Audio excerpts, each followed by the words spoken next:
What's happening, everybody? Welcome to Elite Encounters and our complete playthrough of Paizo's Bloodlords Adventure Path for Pathfinder 2nd Edition.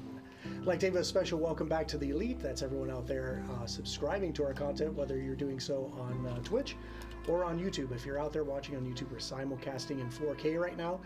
If you're new to the channel, be sure to hit the follow button there on Twitch or subscribe on YouTube and get notifications of when we go live. But in the meantime, be sure to check out our website at elite-encounters.com. The links are out there for you to check out. While you're at elite-encounters.com, you can check out information on upcoming projects, our current shows, and also links to our Patreon, where you can support us financially if you would like to do so. We would certainly appreciate that. So welcome, everybody, and I'm glad to be back myself. So you may not even know who I am. I'm the normal GM for Bloodlords. Who? I just can't believe they let you out, dude. I know. I just hope the bracelet doesn't interfere with the mics.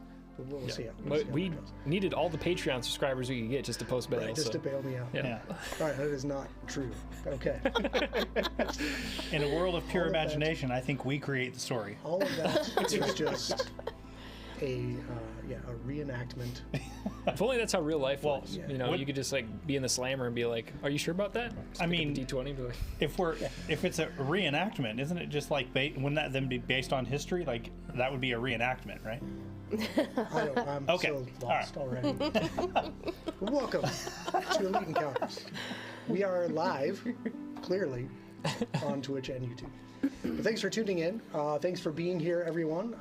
I know that some of us maybe aren't feeling so great today, or some of us are dealing with some things outside of this, but we're all here to sit around the table for just a few hours and escape from all that bullshit for a little while, and welcome you to escape with us. So, to help you facilitate that escape, the first thing I'm going to do is give you your skull bones, because all right. Yes. you'll probably need them. Remind me what these are. Okay, skull bones. So you know, you have a skeleton, right? Okay. And protecting your brain inside your head is an amalgamation of bones called a skull. Okay. And you can just loosely refer to that as a skull bone. But it is made up of several bones. Okay. But here on Bloodlords, the skull bone is what we use to represent our hero point system for Pathfinder 2nd Edition.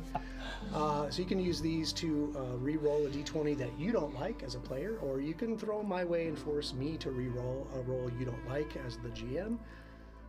That's fine. Or you can turn in all the skull bones you've earned up to that point to avoid death. Okay, so which we've done so quite a bit. Yes, we have. Speaking of doing so, you guys can help them earn these skull bones, the audience out there watching. If you're with us live on Twitch, you can give them a little boost by giving 4,000 channel points back to the channel to grant any of the players here a +2 to any one roll. They can cash that in to, help maybe make a saving throw and avoid, getting killed, or, maybe make that all-important athletics check or whatever they're doing. +2 to that roll. If you are, if you've got built up bits, you can throw 500 bits to the channel to give somebody at the table an honorary skull bone. As it stands right now, you can't do any of that for me, because I've already got an unfair advantage as it is with this adventure path, apparently. So, that's skull bones. And I'm going to hand them out now to the players. Everybody starts with one, and then I'm going to try and stay honest and give them one every hour to one individual player that exhibits, really great role play, or hits me with a really good joke, or, does something really cool during that hour to earn a bonus skull bone. Because we use them quite often, so Sure I'd like do. to give them out quite often. Otherwise, this would probably be one of the shortest live play campaigns ever. So, that being said, we do have a segment that we do most every episode called Actually, where we talk about any rules questions that may have come up in the last session, or rules that I fucked up on, or rules that maybe one of you guys fucked up on. Hope you weren't watching the last 2 weeks worth of the show. You'd be actually for a week. Your episodes are exempt from Actually. Oh, yes. Yeah, because I heard you call that out, and I was like, "There's no way that would be such a dick move Yeah. to actually someone else's show." The whole show, it'd be like, welcome to actually, guys. To do that. But maybe you can make it a Patreon goal where we do just a one-off podcast of like actually. Just like live reacts to. Yeah. Yeah, that'd be great. Hey, did you see Tuesday's episode? So Speaking of we'll Tuesdays. just tune into like other popular people's and just actually the shit out of Yeah. them. Oh, man, yeah, that would be yeah. so mean. Way to make We would friends. generate a huge fan base that way. All press is good press. That's what they say. But we'd be using like rules for a totally different system. Yes, Yeah. I agree. Yep. Yeah. Why No, are they in playing that? Pathfinder, you couldn't do that. Yeah.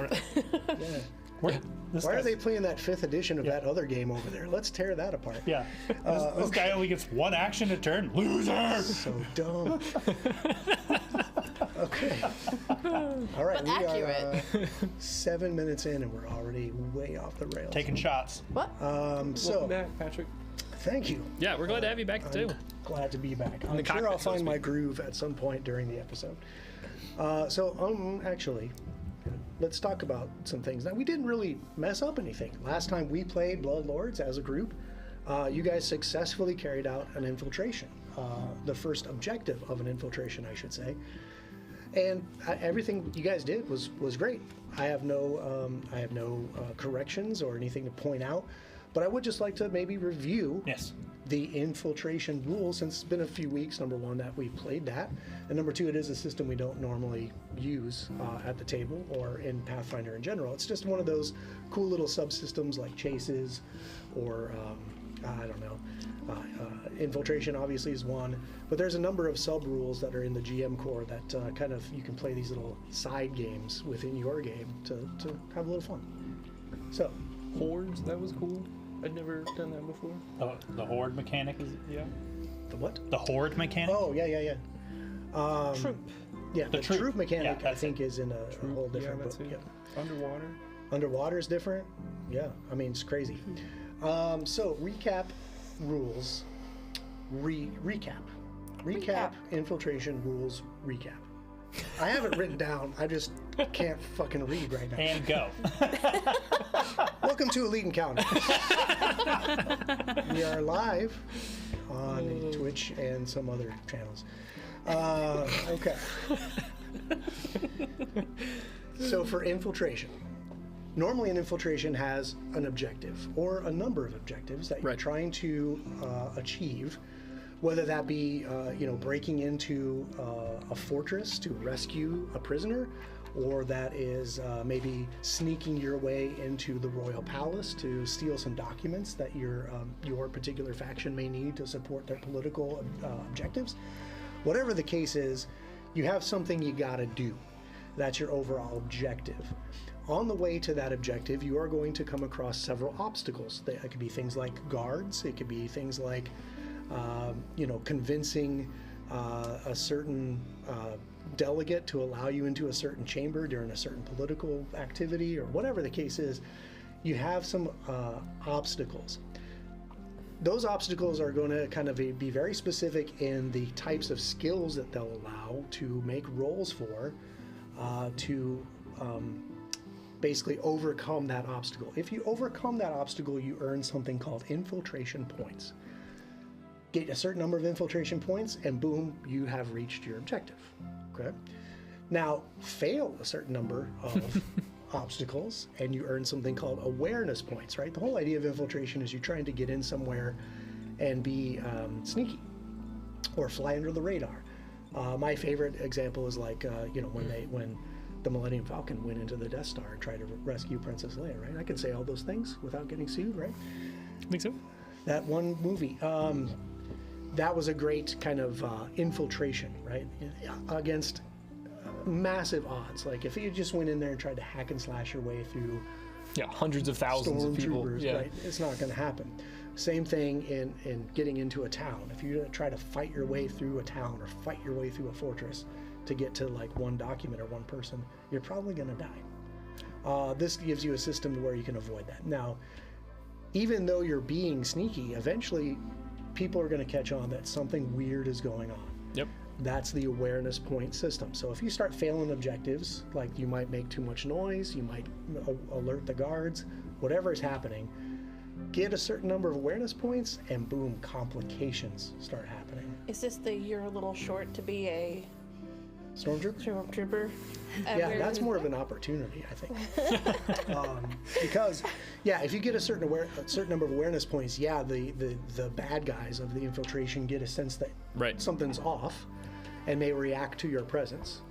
But also potential allies that are hidden within this area you're in may also realize, hey, somebody's here that maybe I can use to my potential. That's an opportunity.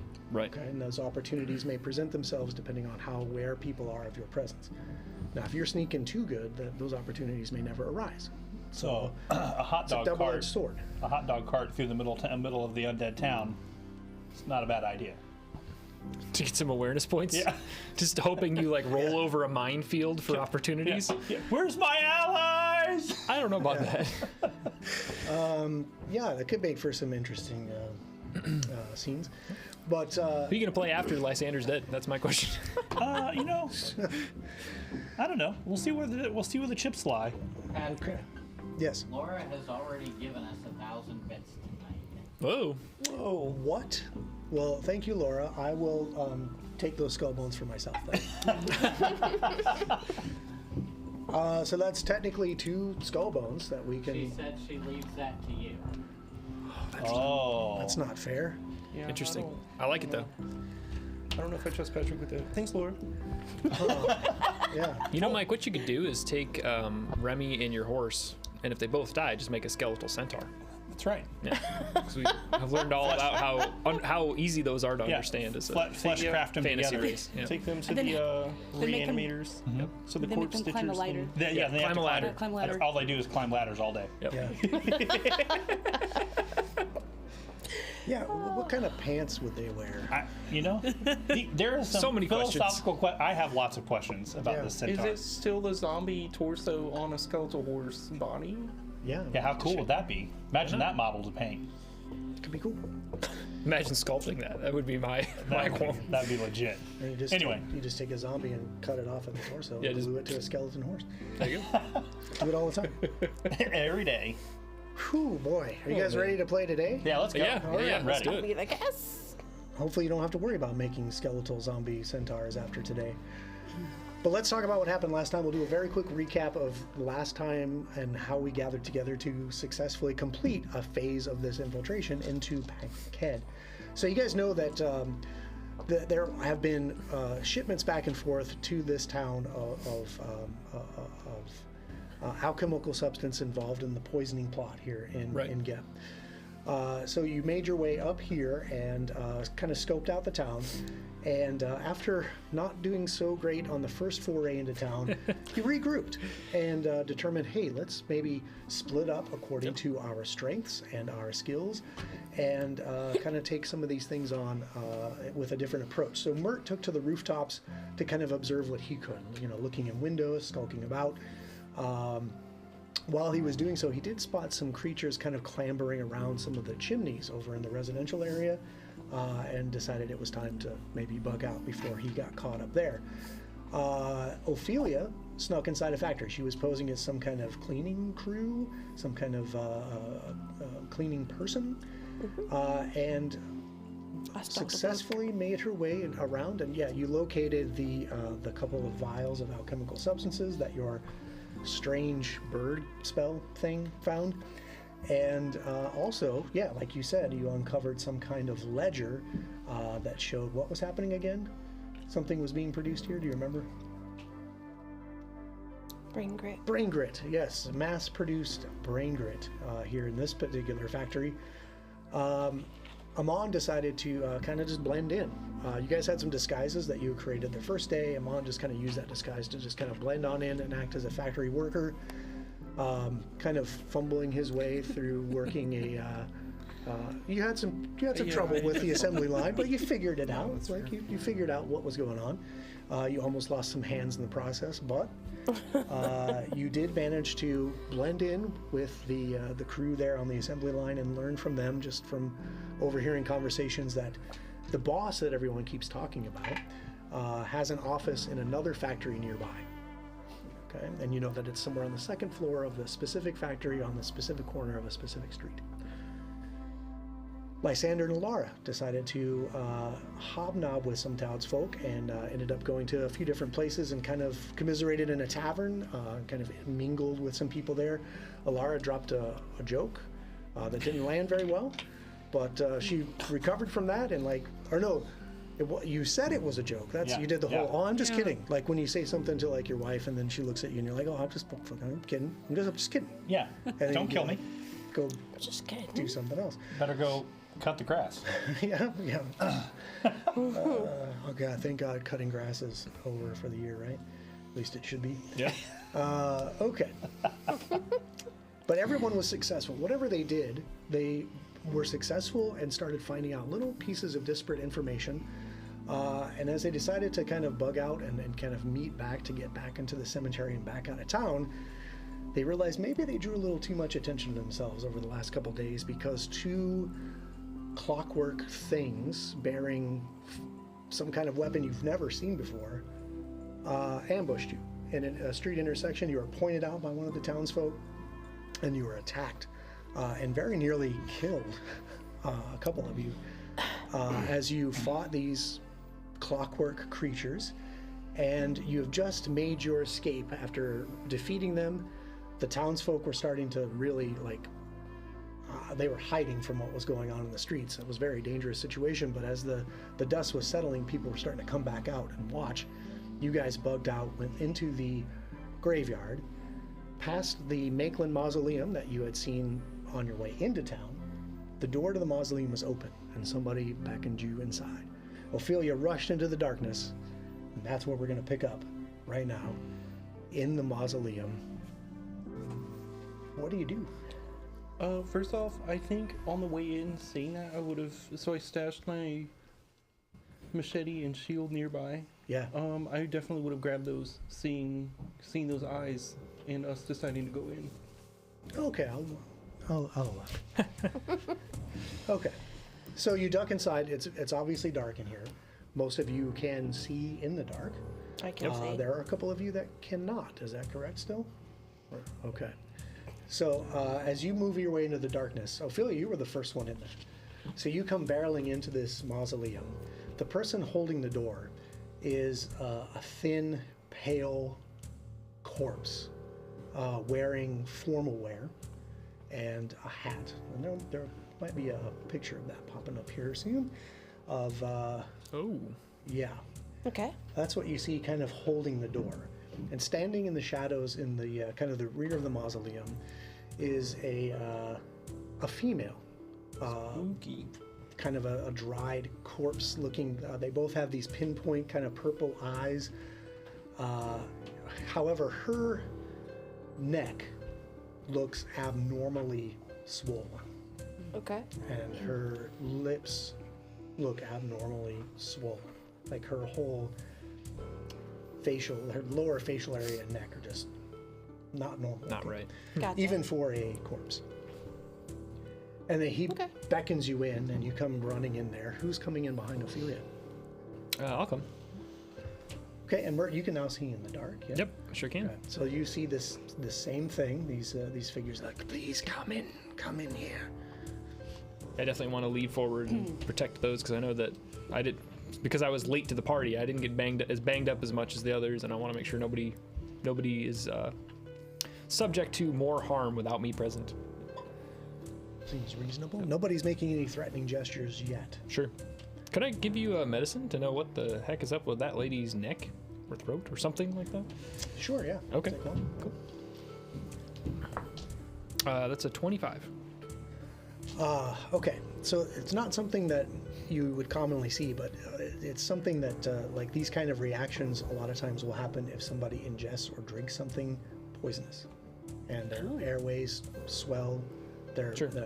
Everything just blows up so that their airways constricted. That seems to track with a lot of the other things we've seen in the city. Yeah, who's coming in after Mert? Yeah, I think I'll let him go, and I'm gonna come in behind him, and I'm gonna throw light. Oh, I was gonna grab you. You're gonna grab I got me. you. I still want to see. Okay. Learn how to see in the dark, man. No. So when you cast light, you Yeah. see Ophelia desperately reaching for you. Yeah, I cast light over on Mert's candle that's still on his head. Yep. Okay. I still have that thing, yeah. Interesting. Okay. And then I guess guess that I'm coming in brings last? Alara coming in. Alara, can you see in the dark? Do you have dark vision? Oh, yes. You always had dark vision. Okay, so everybody can see what's going on in here. The mausoleum is definitely looks new and clean. It's not like festooned with cobwebs or anything, so it doesn't look like this has been around for years and years and years. And the person that has held the door open, after Alara and everybody comes in, he gives one last kind of furtive glance out at the graveyard and then closes the door shut with you inside. And as that last sliver of light completely is occluded by the door and that stone grinds shut, he turns to you. Why are you here? You're fighting her guards. Why? What are you doing here? You look like them. I'll kind of step up. I assure you, we may look like them, but it's purely a disguise. We are as much outsiders as they come, and we're here to rid this town of the poisoner, the big boss, the hag who sits in one of those factories. Yes.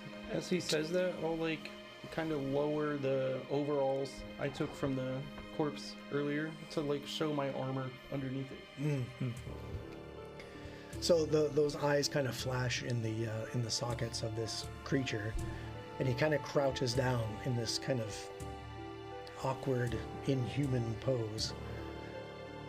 You are here for Decrosia? Indeed. He turns to look to the female with the swollen neck, and she looks at each one of you, looks back to him, and just kind of slowly nods. If that is the case, then you are safe with us. That hag poisoned us on her wedding day, killed us both. We were celebrating our lives together, and now they are cut short to be stuck here for eternity. We seek our revenge against her, but too weak. But we can help you.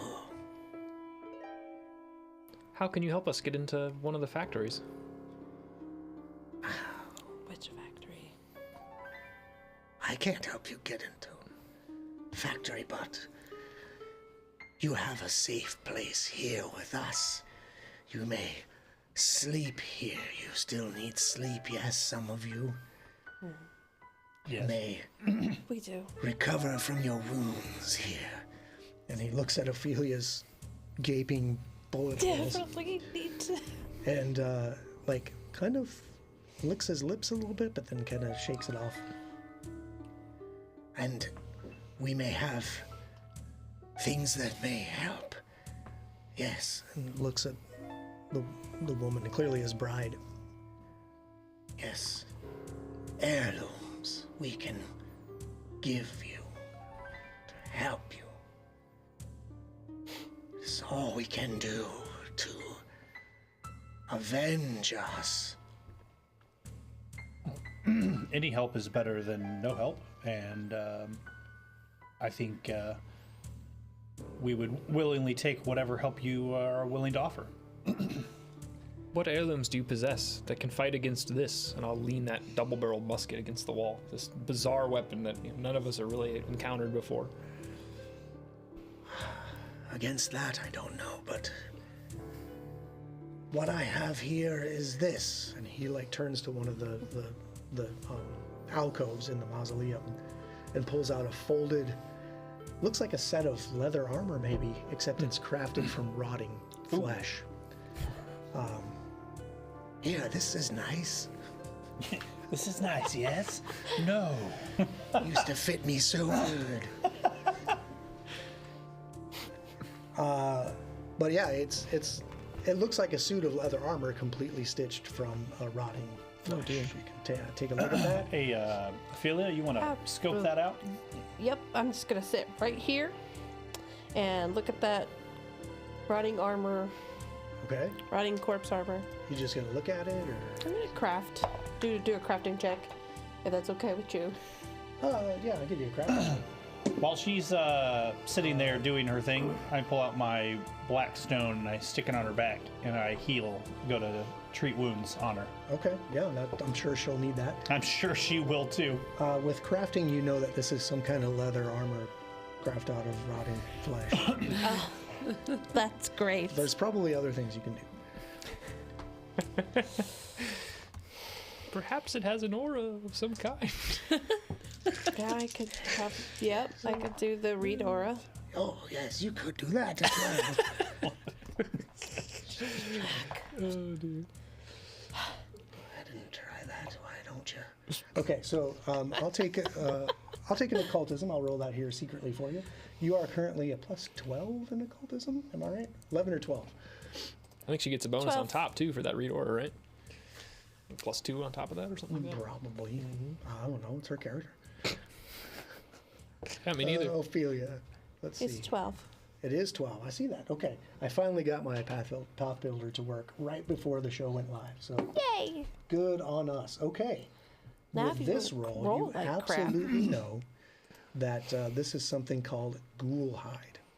Okay, this is in fact magical armor. It essentially acts like +1 hide armor. Oh my. However, it is stitched from pieces of actual ghoul skin.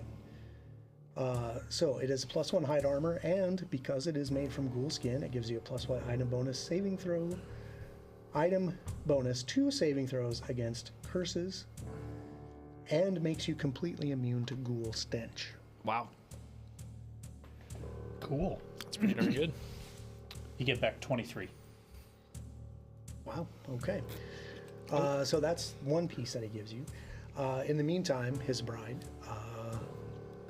pulls out a shield from behind one of the casket biers and gives that to Ophelia as well. And she kind of just nods and leans it again into your hands, as she can tell you're kind of magically observing these items.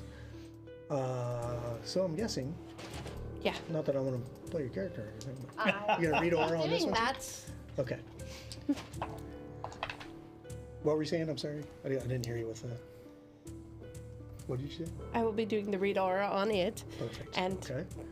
occultism or whatever, or crafting. Yeah, let's take a look at what will be accepted for this. Laura, are you injured at all? I am still 18. injured.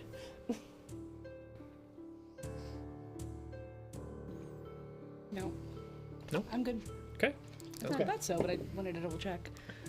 So Ophelia, as you kind of are observing this shield, it also this shield is etched with several eldritch glyphs that seem to have some kind of magical warding against magic, magical protection against magic. Allow me to introduce Myself. So it is a steel shield. While it's raised, you get a circumstance bonus to saving throws against spells that target you. And also the normal steel shield bonus to armor class anyway. And you can shield block spells that target you if you have the shield block action. Choo. But it is a standard steel shield.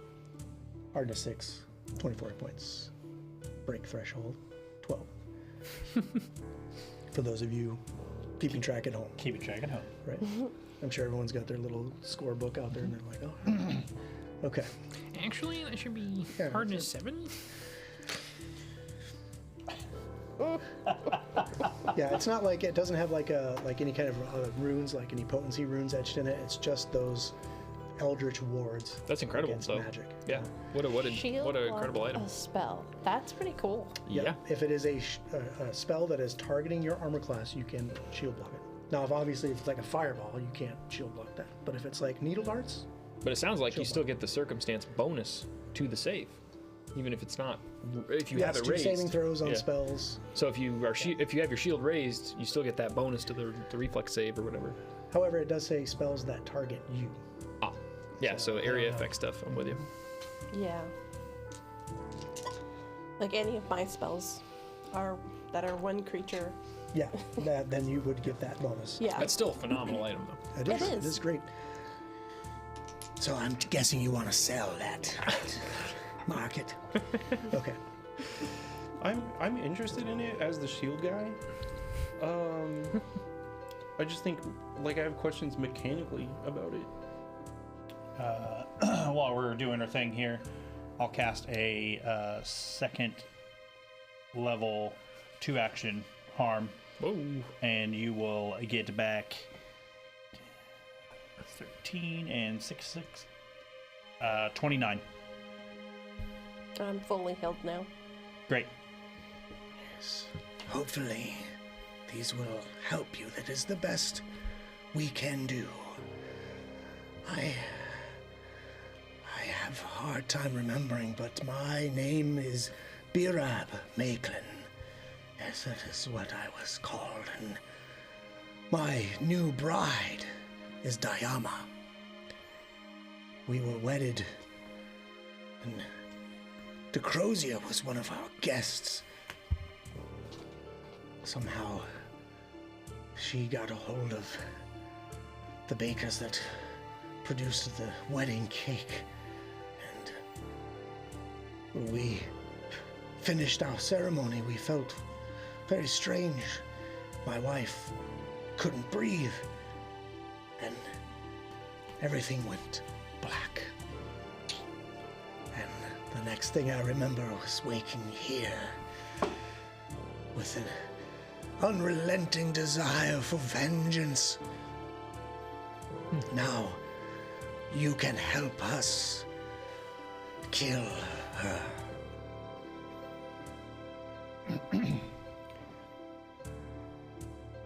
It's horrible to be robbed of your wedding day. She poisoned this whole city. You do know that, right? Since you were killed? Perhaps you were one of her more early experiments, if you catch my meaning.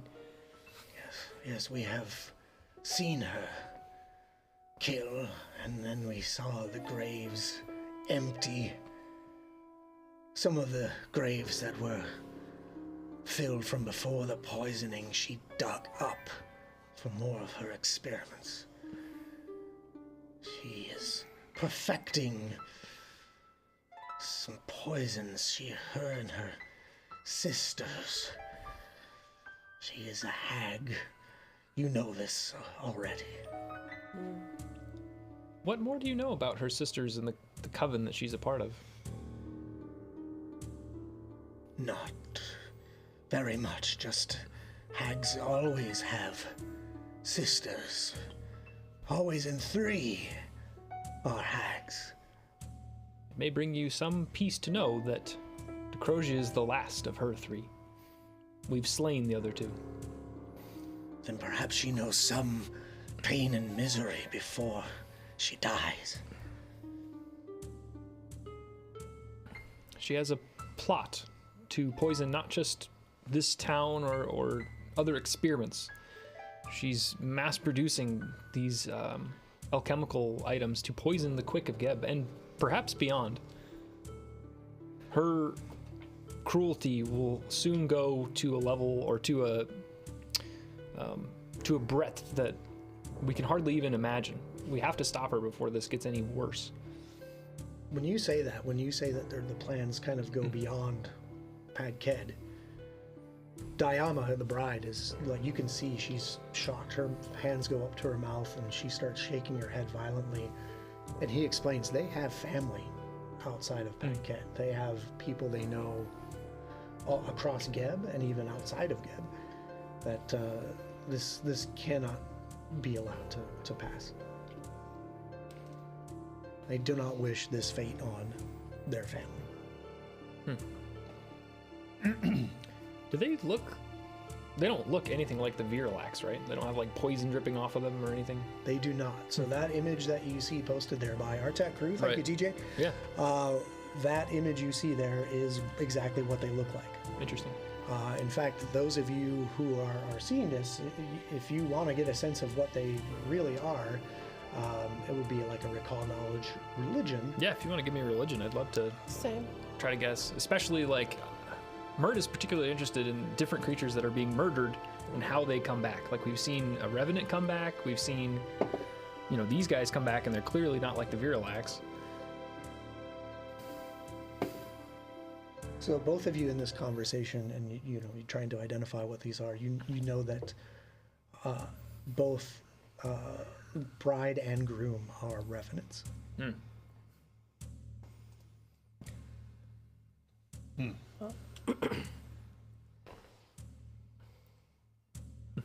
I might actually share that. Just like I don't know if you know this, but we ran into another woman, another bride. She was murdered in another city called Salashores, and she also came back as a revenant.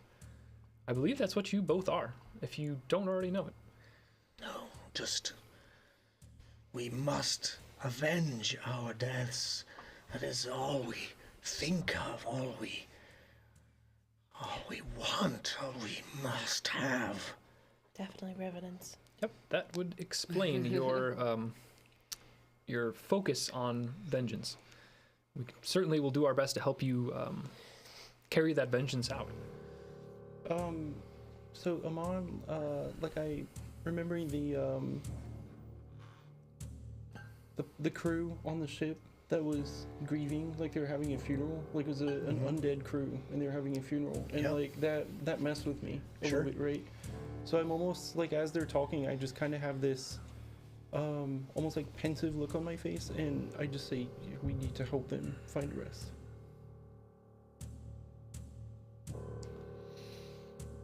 I'm okay with that.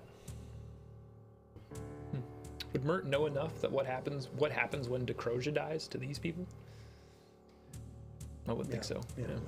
Unfortunately, like, would they continue on with no drive for vengeance? Would they stay undead, or would they finally be able to rest? Who knows? Yeah. Don't quite know. Amon, would you like to wield the shield that we have? I know she's gonna throw spells at us. Yeah, I'd like to. And he'll kind of like, you asking that, I almost will almost like perk up a little bit, because I get to talk about my shield, and I'll explain that like Urgathoa blesses me through my shield, and whatever powers my shield has comes from her through me, and that if I were to take that shield, it would also transfer to that shield. But I did have like the shield boss I added, I had the runes transferred from my weapons to the shield boss, because like these doubling rings, and he's just going on this, these doubling rings, whatever's in this hand, like any runes on the weapon in this hand applies to the weapon in this hand. So, coupled with, Urgathoa blessing me, Which is really where all this power is coming from. right, so I would need to transfer my shield boss from that shield to this shield, the new shield, which would take some time. Yes, it would. How much time would that take, Patrick? A lot of time. A lot of time. Yeah, A lot of time. I don't know off the top of my head. It would probably be some kind of crafting check, the same crafting check to originally apply the boss to your original shield. Yeah. So, and then we would probably double that so that you have, like, you can effectively remove it from the shield you currently have, maintaining, the runes etched, etc., and then reapplying it. So whatever we had on the boat where you applied it, that number of days, I would double that and go from there. Yeah. So, And as I'm explaining all this, it's almost like flashes of maybe a past life. You know, I just kind of like perk up a little bit. But yeah, so the benefit of being able to shield block spells would be super helpful, but at the expense of not having enhanced weapons, at least until I can transfer that shield blocks. Myrtle also shares, we're kind of looking over the gear that like, this armor seems very intriguing, but I'm not interested in it. I have a breastplate and kind of like tap on my chest, but obviously there's no noise that happens. You know, yeah. I'm so good. Is there though? Nothing happens. Yeah. I mean, you could. I mean, fine, I guess. If Yeah. you don't like the stuff, okay. I was say. Guess you we'll could, take it back to. No, we're selling those heirlooms. You could technically wield the shield. This was a wedding Olivia, gift from my uncle. and still cast spells, even with the shield in your hand. Certainly could. Really? Yeah. Are witches proficient with shields? That I don't know, but I mean, she could hold it. I don't think I'm proficient with I don't shields. think so either. Because I know I'm not. I don't think I am either, oddly enough. He could wield two shields. Technically, yeah. Don't do it, it's a trap. It's really, really dumb. I mean, no offense to people who play that kind of way. I think yeah, I think a little bit, yeah. Okay. No. Whatever you want to do. I mean, if you don't like them, we'll, you know. I still have the receipt. It's a gift receipt. I can, as soon as I make my way out of my tomb. I thought you said these were heirlooms. You have the receipt? Well, so We've been here a long time. Oh, man. Oh my gosh. No, I think the ghoul hide is definitely very interesting. It unfortunately wouldn't meet my needs. Sure. It is very cool. Well, Your don't- heirlooms suck, but we're going to take them yeah. anyway. you don't have to I mean, take them if you don't want them. I'll wear the armor. Oh, all right. Sure. Do And it. then I'll take the shield with the intention of, transferring my shield loss to it later. Interesting. Okay. So after some debate on whether or not the presents are good enough, he sees that you have accepted these gifts and says, now if you need rest, you may rest here. If you prefer to lay in the graves outside, I can keep watch over you as you sleep, but I cannot drift too far from my tomb. I think the mausoleum will be perfect. We'll definitely rest here. It's probably approaching morning, right? We should probably rest through the day and get a plan together for where we're headed tonight. I will not wear that armor. Yeah, I didn't think. I will not wear that armor. I will look at it and be like, I don't think so, Tim. If that was your real name. No, it was B-Rap, but thanks for listening. I mean, I saw a vision of your wedding. I was practically there. Maybe you want to hone that in a little. Hone what in? Your vision. Oh, man. So, as you start setting about to get to rest in here, they just kind of crouched out and just watch you, like unblinkingly, Oh, nice. crouched in these like unnatural poses, like almost feral. Just watch. We will keep you safe. Sleep. It's horrifying. I curl up and sleep. Wow. Okay. Mert's gonna stay up for a while and make sure nothing crazy happens. But also, he's gonna start kind of thinking about what do we do to get into this factory. We know where the factory is now. The office is upstairs. Well, do you? That's the thing. You guys just ran into this mausoleum, and you all Right. have disparate pieces of information. Good point. Yeah, good point. We haven't really Actually debriefed. shared. Yeah, I can share that. Like, I climbed around on the rooftops. I saw some weird like hand thing on the chimneys. I don't know what that was, and I got out of there. That's basically what I know because I was rushing back to gunshots, or I didn't even know necessarily that they're gunshots. Just these crazy loud noises on the streets, and my friends were fighting something without my help. I was able to blend in to a factory and gain the information that the next factory over upstairs is the boss. So I don't know if I could. I feel confident that I could pretend to be a factory worker again, but I don't know if that would fly as far as making it to the second floor into an office I have no business being in. But I could sneak in to be there in case something were to happen. Now, is the boss Decrosia, or is it the Shroud Man? Do we know? it's Necrosia. Huh. Okay. I have a book, a ledger from one of the factories, the factory that I went into. They're mass producing brain grit. So they've perfected the formula and they're now bringing it to a new scale. This is worse than we thought. We need to stop her now. If this product is already leaving the city, who knows what whoever has it now could possibly do with it, even without Decrosia being dead.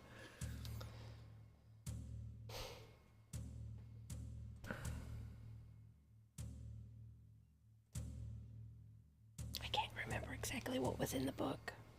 No, that was about it. Yeah, that there was mass quantities of brain grit being produced. Yeah, that's basically what you were able to deduce from that. Huh. And you do still have those 2 alchemical items that you absconded with. I do. Yep. With a crafting check, you realize that those are something. Those are something. Yeah. Oh, I also have these. I don't know what they are yet. Yep. Interesting. Well, yeah, it takes you some time. It takes you as many minutes to figure it out as it does for me to scroll through my adventure and find what it was. So, Oh, for sure. so you two seem to have some success sneaking into the factories. I don't think I can pull that off.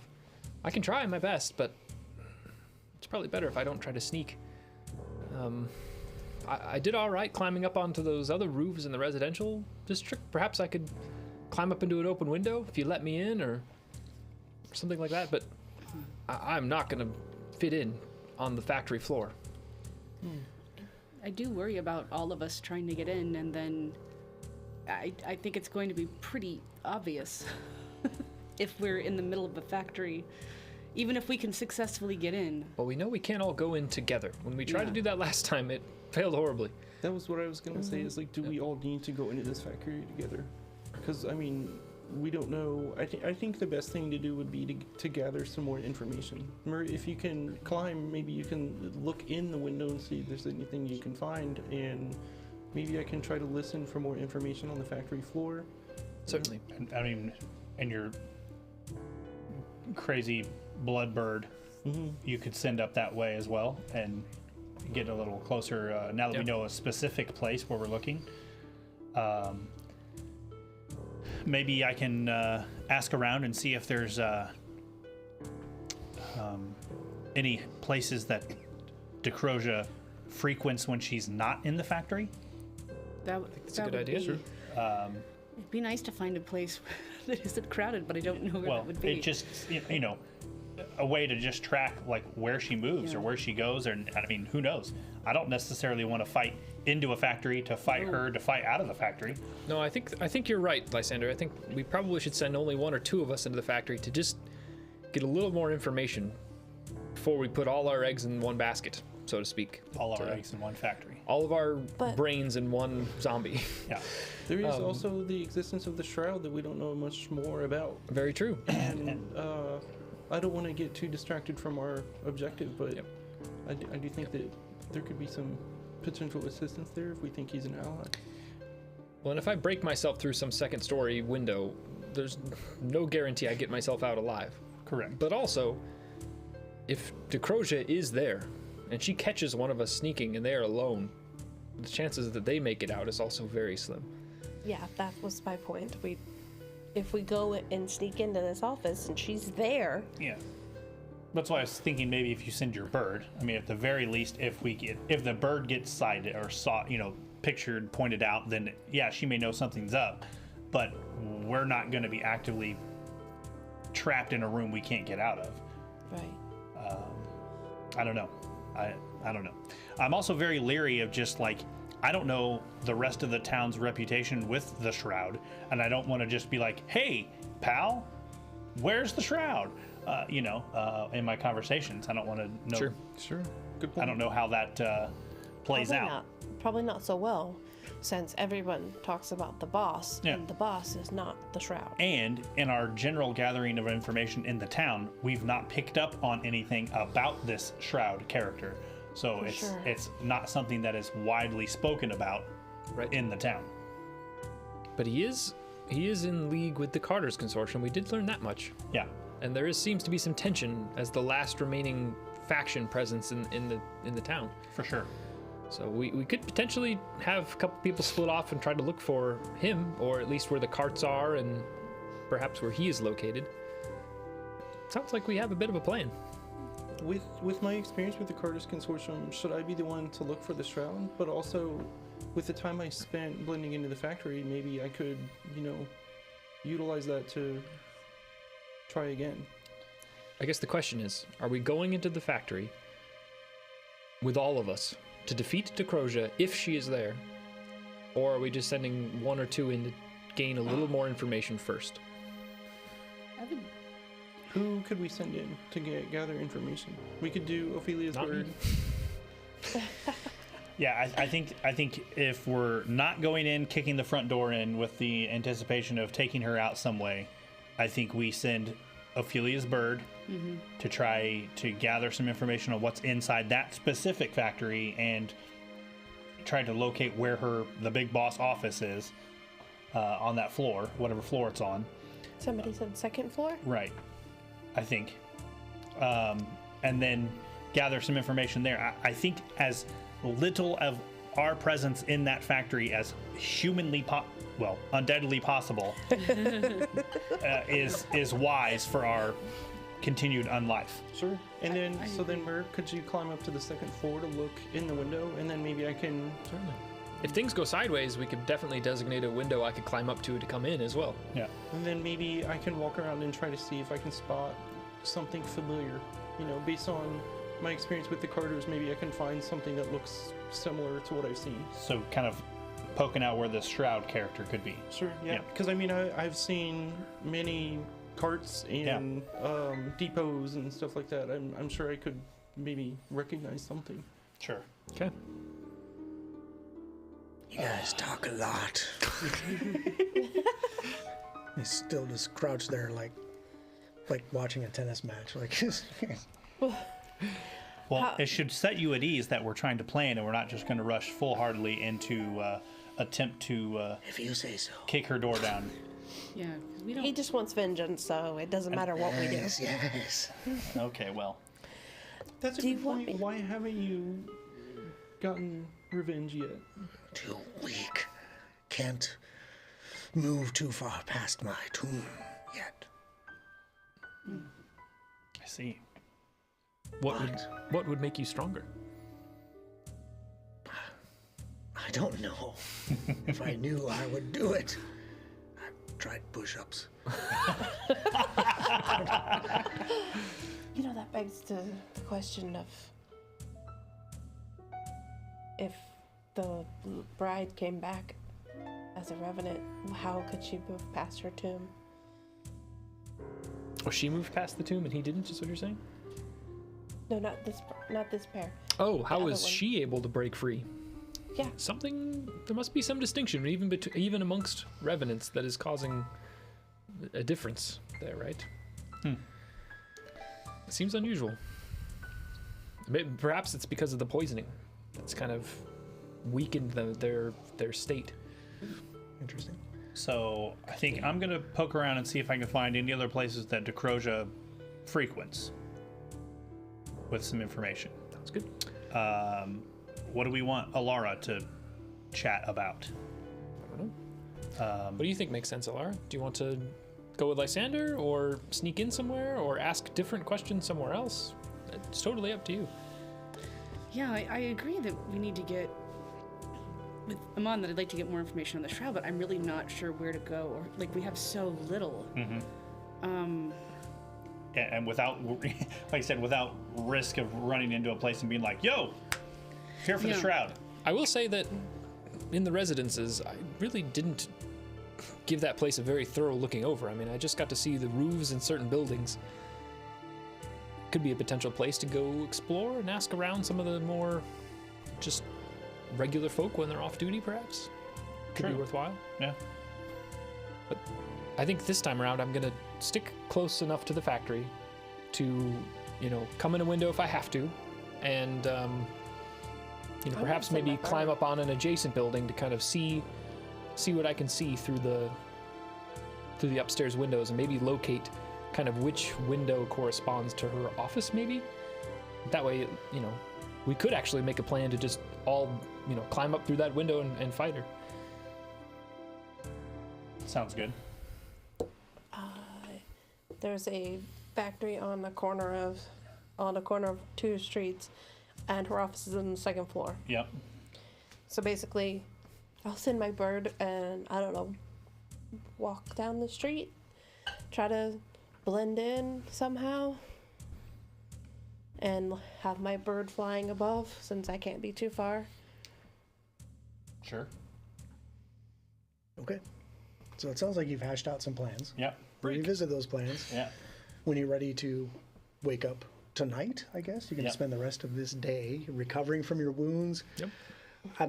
I'm guessing you have enough magic means and Oh, yeah. or non-magical means to continue have- to heal each other up. I have All tons. the way. I have tons of spell slots left, so I could heal everybody.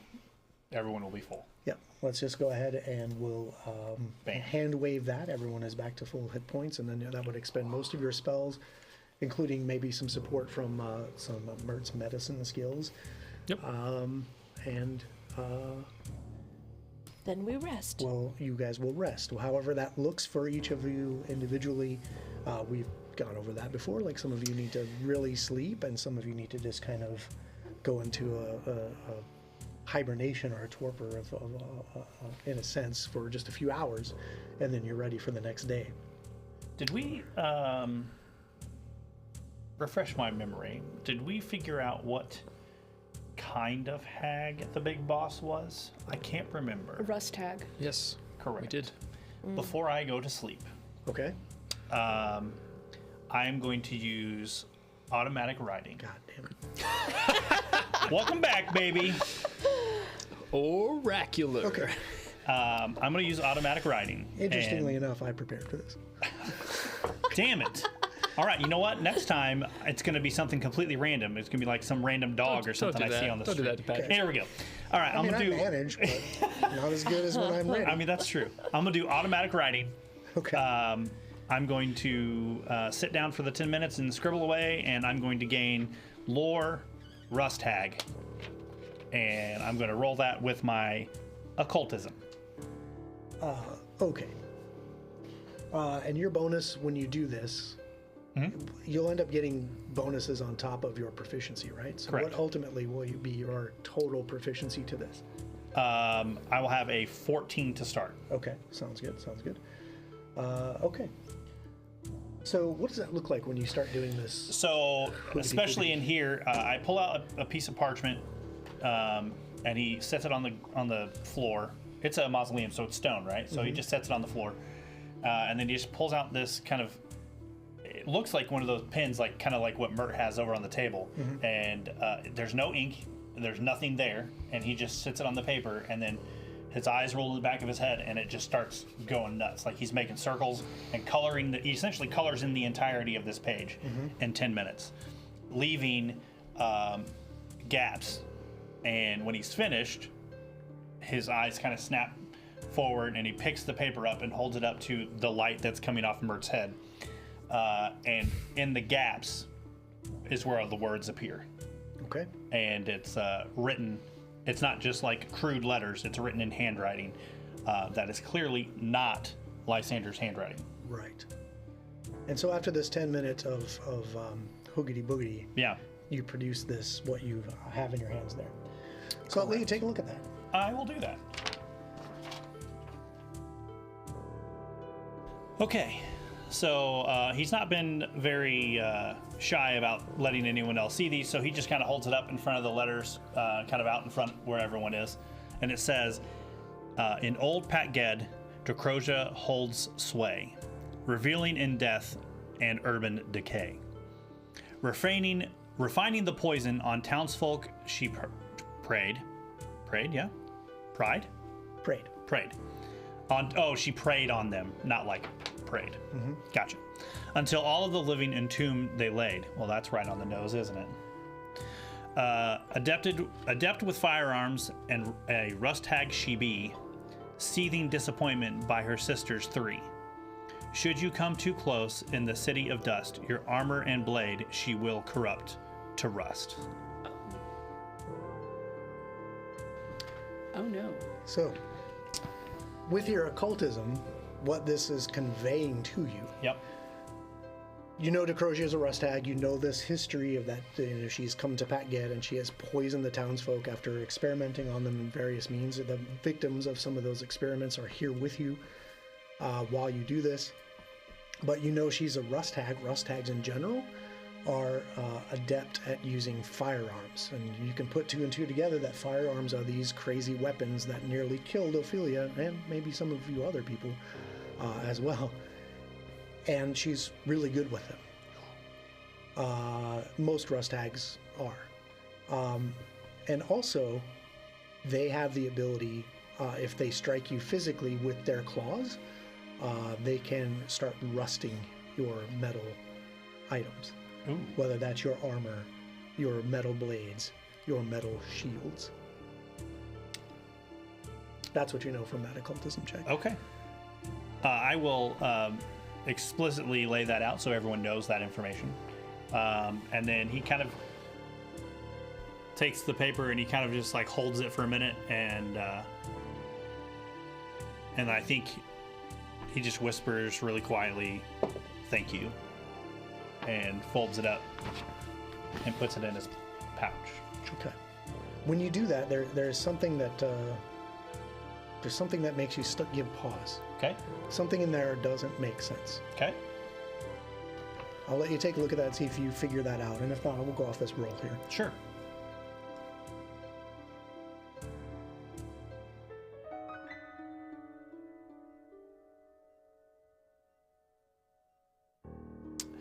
So, the city of dust doesn't sound like it fits to me because I don't see a lot of dust in this area. Okay.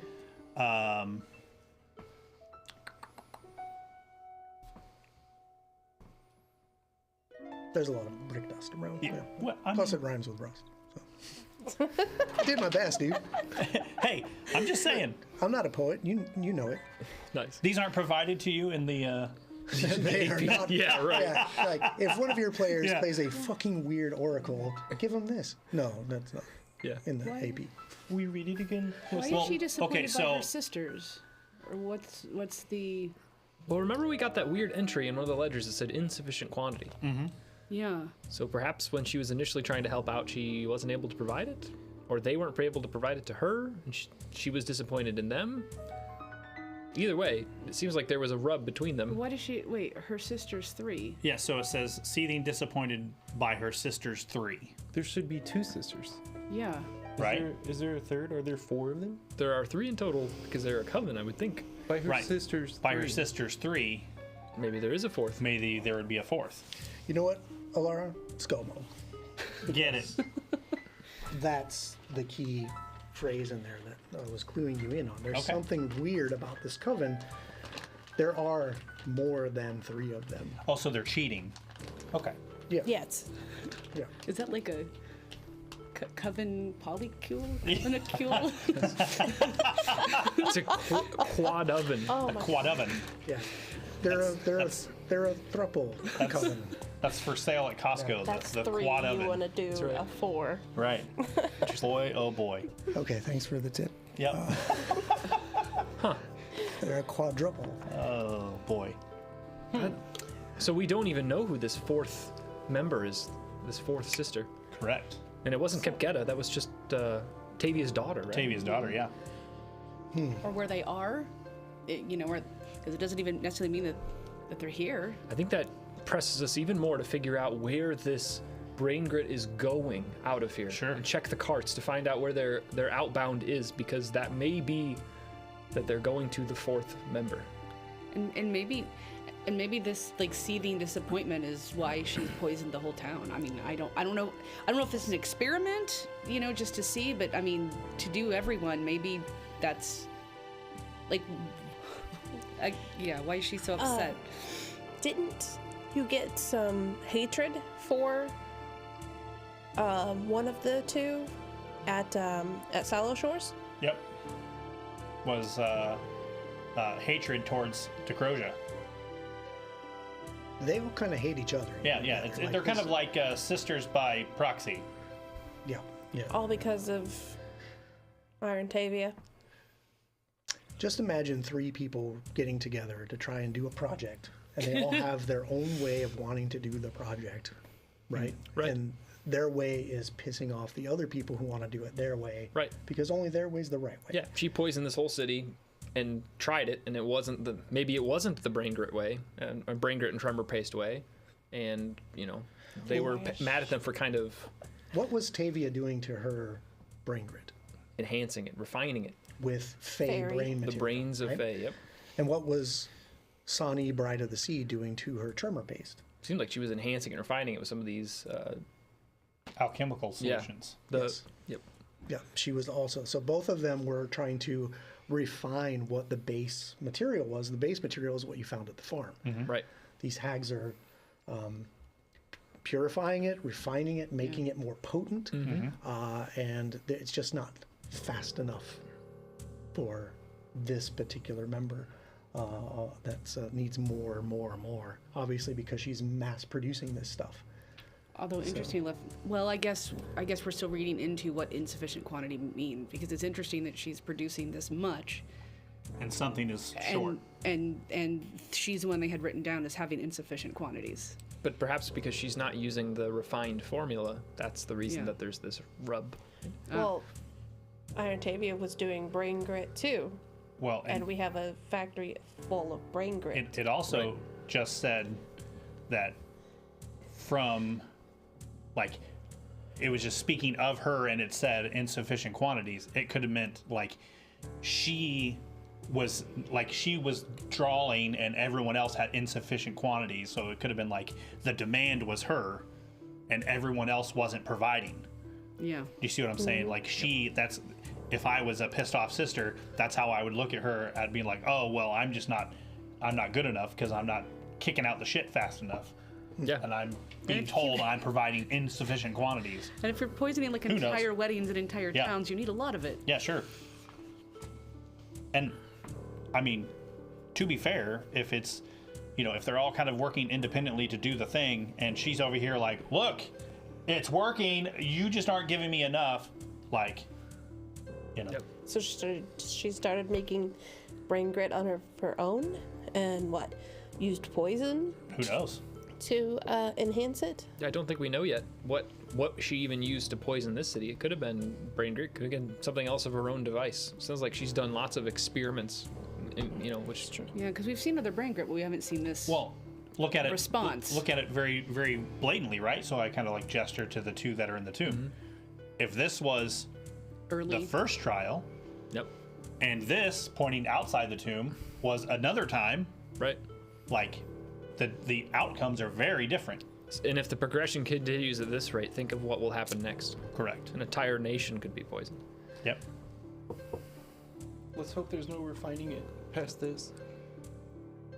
I agree, and So we have to I find definitely the think we fourth. need to figure out where these carts are going if there's a 4th member in play. Sure.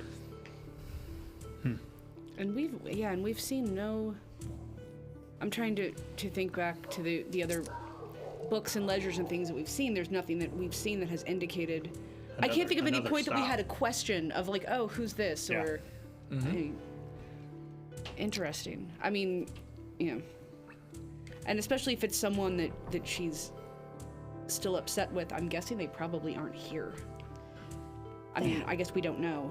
They have to have a point of contact in our city. And I would think that they would start to know that some of these sisters are no longer responding to communications, to shipments, etc. Yeah, There's no reason that- especially like Iron Tavia. It's been long enough. I don't know enough about hags, but I would imagine that they have some kind of bond or link Well, I mean, I think they were doing the shipments weekly. Isn't that what we saw? That they were weekly, so... But we've been traveling for weeks by sea to get here, so Right. there's a good chance they already know that Something's their up. two Something's sisters up. are gone. Yeah. Then yeah, they have Lots. to have a point of contact in Yeah. where we came from, you know? So It's definitely lots to mull over as you try to set your brains Yeah, working at sure. fastly and furiously. Ooh. Fast and furiously. I don't like the idea of What's her knowing we're Machman coming. doing during The whole time they're just crouched watching you. This is probably more... You see like a little narrowing of his eyes when you say this project over here is clearly a first run. oh. But other than that, I mean, this has to be more entertainment than they've seen in quite a they while. don't get a lot of visitors. No. Hey, they wouldn't open the door the first I'd have time. known we'd had guests, I would have cleaned up a little. Okay, well, sounds like Told you have a to plan. do the dishes. Yeah. Thank God for the neck, you know what I mean. Hey.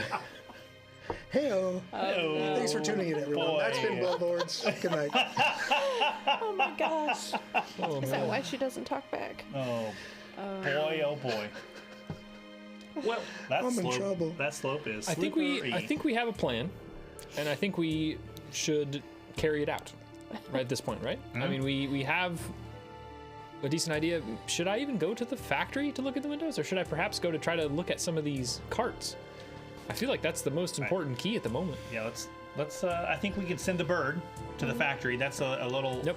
I think definitely on the safe side, and I think if we can discover what we can out of these carts, and maybe, I don't know, maybe you poke around, and I'll ask like if Decrosia is seen, out and about anywhere, and then you can poke around and see like if there's anyone or any people that she interacts with on a more regular basis. Maybe that will give us that point of contact of who, if she's not herself, meeting with people and doing the deed, or sending the carts where they belong, then maybe she has someone else that's doing it for her. Well, I think it might be the Shroud, whether he's willing or otherwise, because he is their contact to the Carter's Consortium. Right. So I think he's worth talking to, and maybe he would have some more information about this fourth member. For if he's sure. the one sending the material out. And if I'm looking for, Do I just do I just go in and be like, tell me about this Shroud guy? Hey. well, if I'm Sure. my understanding was if I'm gonna look for like a carting depot or station, that maybe he'll be there. Because during my time with the Carter's Consortium, I would have seen lots of carts, lots of depots, lots of stations. So I feel confident that I could recognize something, and if he's there, I'll find him. Okay.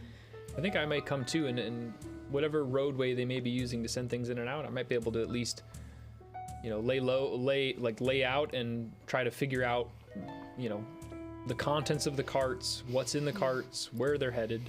Sure. Yeah, because at the very least, someone has to be taking things out of the factory to somewhere. Right. And I mean, now granted from afar, we tried to watch all that from the hill, and we're very unimpressed with our results. But I think we could probably definitely put our finger on some more information for sure. But with that, I'm gonna go to bed now. Good night. All right. So you managed to talk yourselves into a coma. Yes. Okay. As one does when you're planning an And then, infiltration. Yeah, an invasion. Infiltration. You said. Yeah. Invasion. Invasion. Okay. So the night pretty much goes uneventfully. Those of you who stay awake for the most of the time, the Maitlands just watch, like just eerily, unsettlingly watch you, but don't make any moves to harm you or even move from the positions. And then eventually all of you take your time getting the amount of sleep you need. Others, do your quiescence, whatever undead require. You have maybe a brief meal to kind of break your fast when you wake, etc., etc. You spend some time preparing your new spells, whatever that looks like, and communing with your familiar. Hey Patrick, can I do a thing? Yeah. Okay, so as part of my morning preparations this time, I need to maintain my body. Oh, yeah. So, I was Oh yeah. in addition to just the normal, like, popping my fingers maybe back in place and, a shoulder, I'm gonna, like, undo my armor, and maybe I'm facing the wall because I want some privacy. And I look, and there's, like, these holes from Oh it's, yeah. it's not that kind of a show, Joseph. Go ahead, please. the firearms. Yeah. And I just, like, I take that little box, it's like a medicine kit, from the bag and open it and find, like, basically like grave bandages and kind of stuff those, like tear some off and, like, stuff those holes Oh, wow. and Okay. then, like, stitch them shut. Yeah, like with some like wrappings, like gauze wrappings or shroud wrappings. Yeah, so I'll, like, Yeah. like I'm packing those holes from the firearm with that bandage, and then using a thread and needle to just pull that shut. Yeah. How good of a job do you think you do with that? Like, what's your enough. bonus in medicine? Good Just good enough? Yeah. Okay. My So- bonus in medicine is +9. Oh, all right.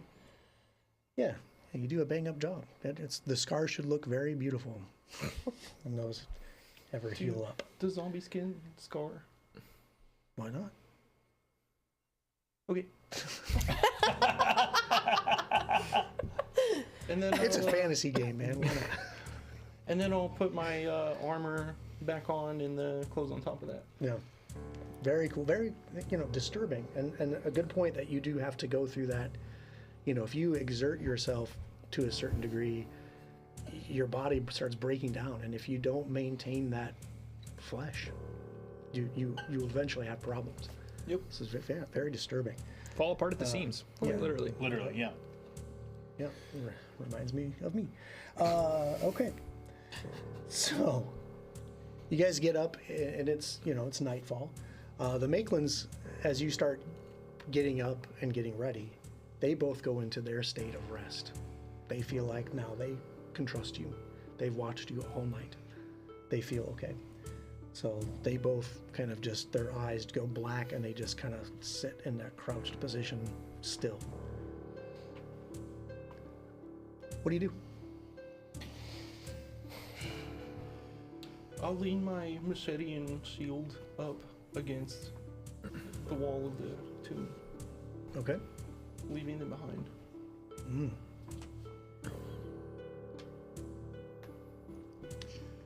I guess who's the first to open the door? Actually, how could could I conceal those? Like, is the shield too big to like? It feels silly to conceal that, right? It would be very difficult to conceal the shield. Maybe if you had like a very large cloak, you can like wrap it. You can strap the shield to your back maybe and wrap a cloak around it or something. That's a possibility. Would it do well to pass a thorough inspection? I don't know. What about the machete? I mean, you could probably find a way to, depending on your Just tuck it one of those gunshot ones. It'd be fine. depending on your thievery. Oh my. Yeah, let me just hide that. It'll be there when I need it. I'm not So you good have a at- handle So poking out you're- of your chest. So you're looking at it going, I don't know. I would like to try to hide it on Oh. Amon. Oh, like you're you're gonna gonna make the help check. Yes. Oh, nice. Okay. Like it. Neat. All right. This is interesting. Okay. So this would be a thievery, yeah? Yes. To we'll call it to. Well, would it be thievery or would it be deception? Let's take a look at deception and what the sub skills are. Could I? I think we'll put it under thievery. Could I aid with deception? Interesting. Yeah. I'll let you give me a deception, and then we'll make a secret thievery check to see just how good you guys do with this. It would be probably stealth, wouldn't it? Would it conceal an object? Oh man. Actually, I would like to save you from your actually. oh, we could do. Yeah? Yeah, conceal an object. There we go. That is still a decent score for Yes, me. it So most certainly is. Okay, so let's see what you get for your aid. 30. Oh my goodness. What? Okay, yeah, what? you'll get a bonus. Jesus. Well, He's like, yeah, right here. I'm plus 12 deception. That's Cooperative nature gives me plus 4. Oh, Ooh, And then I rolled 14. that's real good. that's crazy. That's real good. Okay. Okay. You better roll good, Patrick, because Well, we'll see what happens. So with that, you guys are conferring amongst each other how to best conceal this weapon, and you find a spot, somewhere in those overalls to hide this and not really impede your ability to walk normally. And you try maybe doing some practice steps around, like, hey, can anybody tell? And you think you got a pretty good conceal there for at least a weapon. Sweet. And to answer your question, who opens the mausoleum door? I can lead forward. I didn't like the way that my friends were left alone, so I'm willing to face the danger head first. Okay. That's quick thinking, Ophelia. Thank you. Yeah. So as you guys are doing this, you hide it. hear the grind of the stone door of the mausoleum open. And Mert, as you kind of glance outside, standing right outside the mausoleum, just kind of leaned against one of the gravestones, one of the headstones, is a child Viralak, with dirty kind of gingham shirt and some trousers. He's not wearing any shoes. He's got like a newsboy hat on, and he's making like the motions of like eating an apple, but he's like not really eating the apple. He's just kind of polishing it on his shirt and like putting it in his mouth, but not really biting into it. And he's like, "Oh, took you long enough? I thought I could find you here. I thought I saw you duck in there. Mr. Shroud would like a word with you lot."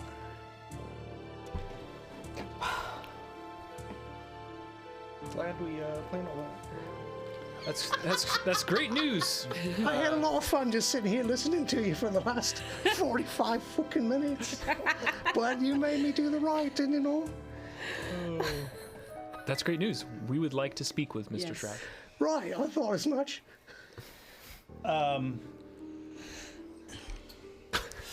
It's fine. wow. I appreciate you, Patrick, as a GM, that you were able to sit back and let that all play out and us waste. Yeah, instead of everyone's like, time. you don't know what's gonna happen when. Yeah. Thanks for not leading us. I mean, So certain things may have had that not happen. yeah, right. You So never we know. have all these this disguises on, right? So in this mausoleum thing, real quick, Sure. because I'm very uncomfortable with him leaving his shield. Okay. So in this mausoleum, is there cloth anywhere? No. Unless you like start digging in some of the graves. No, I'm not doing that. Yeah. So I will. Things. I will.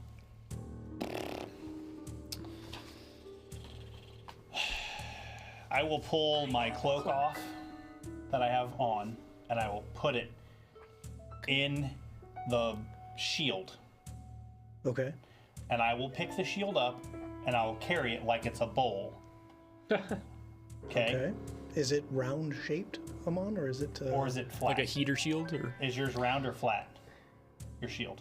I mean, it's rounded, yeah. no? Okay, so I'm going to watching this young guy just motion with the apple, right? Mm-hmm. So if I'm going to blend in, I'm going to motion that I'm cleaning the laundry, and this is the bowl that I do laundry in, and I have the little thing that I'm going to scrub, and his shield is going to be whatever it is that I'm going to do the laundry. That way I can take it with me, and when shit hits the fan, he can have it. Okay. Well, we'll see if you need to make some What? deception checks. I have a pretty good deception. I know. Doesn't he I'll, have the bag of holding? Couldn't he just?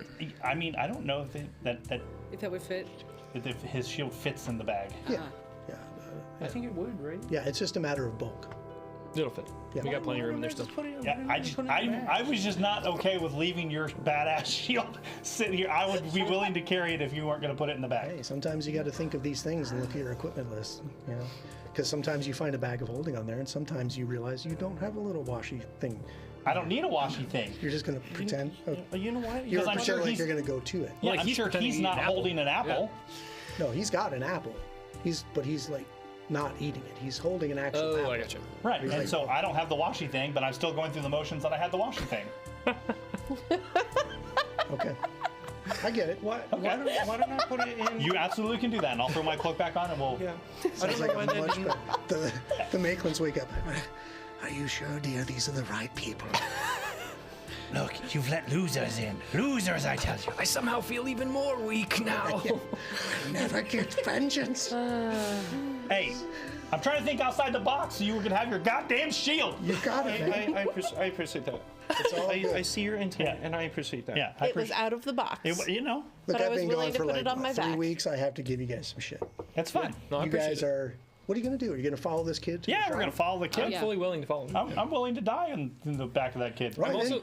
thinking I might have an in watching this kid. I'm like, I might be able to dress up as this kid and maybe blend in a little You better. like murder him. Because I don't look like the Viralax. Yeah, So. yeah. Right. Well, it is a Viralac kid. Right. But I don't look like these full-grown giant. Yeah. No, but you're right. You this could be a model for you to base your disguise off of for Yeah. sure. Sure. Right. Might get So pulled aside and asked why you're not in school. this kid basically kind of looks over your disguise and says, you'll do. All right, follow me. Be careful. Don't talk to anyone. And kind of moves you through certain alleyways and out of the graveyard, around to into the factory district, through some alleyways, and into a large building that you can see has a number of carts parked out front of this building. Can I make some kind of check to memorize the path we went? That sounds like survival. I don't want to make that check. That's gross. That's terrible. I understand. I have a +0, Can I do it? and it's untrained. Yeah. I have a 3. Damn. and it Okay, is- fine. Okay, so Blech. the two of you Untrained. are like trying to maybe point out landmarks and that sort of thing. And maybe if you're going to go with landmarks, Lysander, I was going to say you could do society. That's not much better, but we can use that. I could do society. I just felt like. I mean, are you guys all like conversing No. about like? No. Okay. Yeah, because No. so, yeah, maybe you think, okay, I found a few buildings that if we turn right at the red brick building, that's another red brick building. That one had you figure it out. Yeah. The two of you together, Sure. maybe think you Maybe. have a path back. If not, whatever. And you get to this building. This kid leads you up the stairs and into this office. And this man looks up from a desk, or what used to be a man. Clearly another Virlac. And we may see him up on the screen shortly. Hey. But this badass looking dude Looks like you stands up from his desk. Dude, look at that beard. I thought somebody was poking around here in Packhead. Have a seat, the lot of you. I've got things to discuss with you. And we'll see what he says after we take a short break. Oh, man. What? Looks like you guys would get along. Why? You're both like green and old-timey and kind of creepy. Yeah. Green and old-timey. I'm not old timey. Well, like kind of, right? Well, maybe. I don't know. What is old timey? We don't know. We're wielding swords. What are you? And just so old-timey? we're clear, They're like, new right, timey. I have a mask on my face. You can have no clue. Yeah, you don't know if he's got a beard or not. These guys are That's right. new timey, if anything. Yeah. Yeah, I mean, I get what you're saying. Like, Yeah, a it was- little it was anachronistic. stupid. Yeah. stupid. Like, he's got the plague sorry. doctor mask. you're He's not. got No, like it's the. It's fine. hilarious. Yeah, I get it. It's So- totally different time periods and regions. And I know, it everything. doesn't make was- a lot of sense, It was right? stupid. It was stupid of me to say that, and I'm sorry. Well, that's why we're Whatever, going to dude. give you a break. Oh. You could take a break. You know, maybe right. just recollect, think about what you're doing Oh here. my gosh. And don't go anywhere, though, because while Joseph's figuring out what time period he's playing in, we're going to hang out and talk to the chat, answer any questions you might have. We could talk a little bit about Bloodlords, Geb, what's going on here.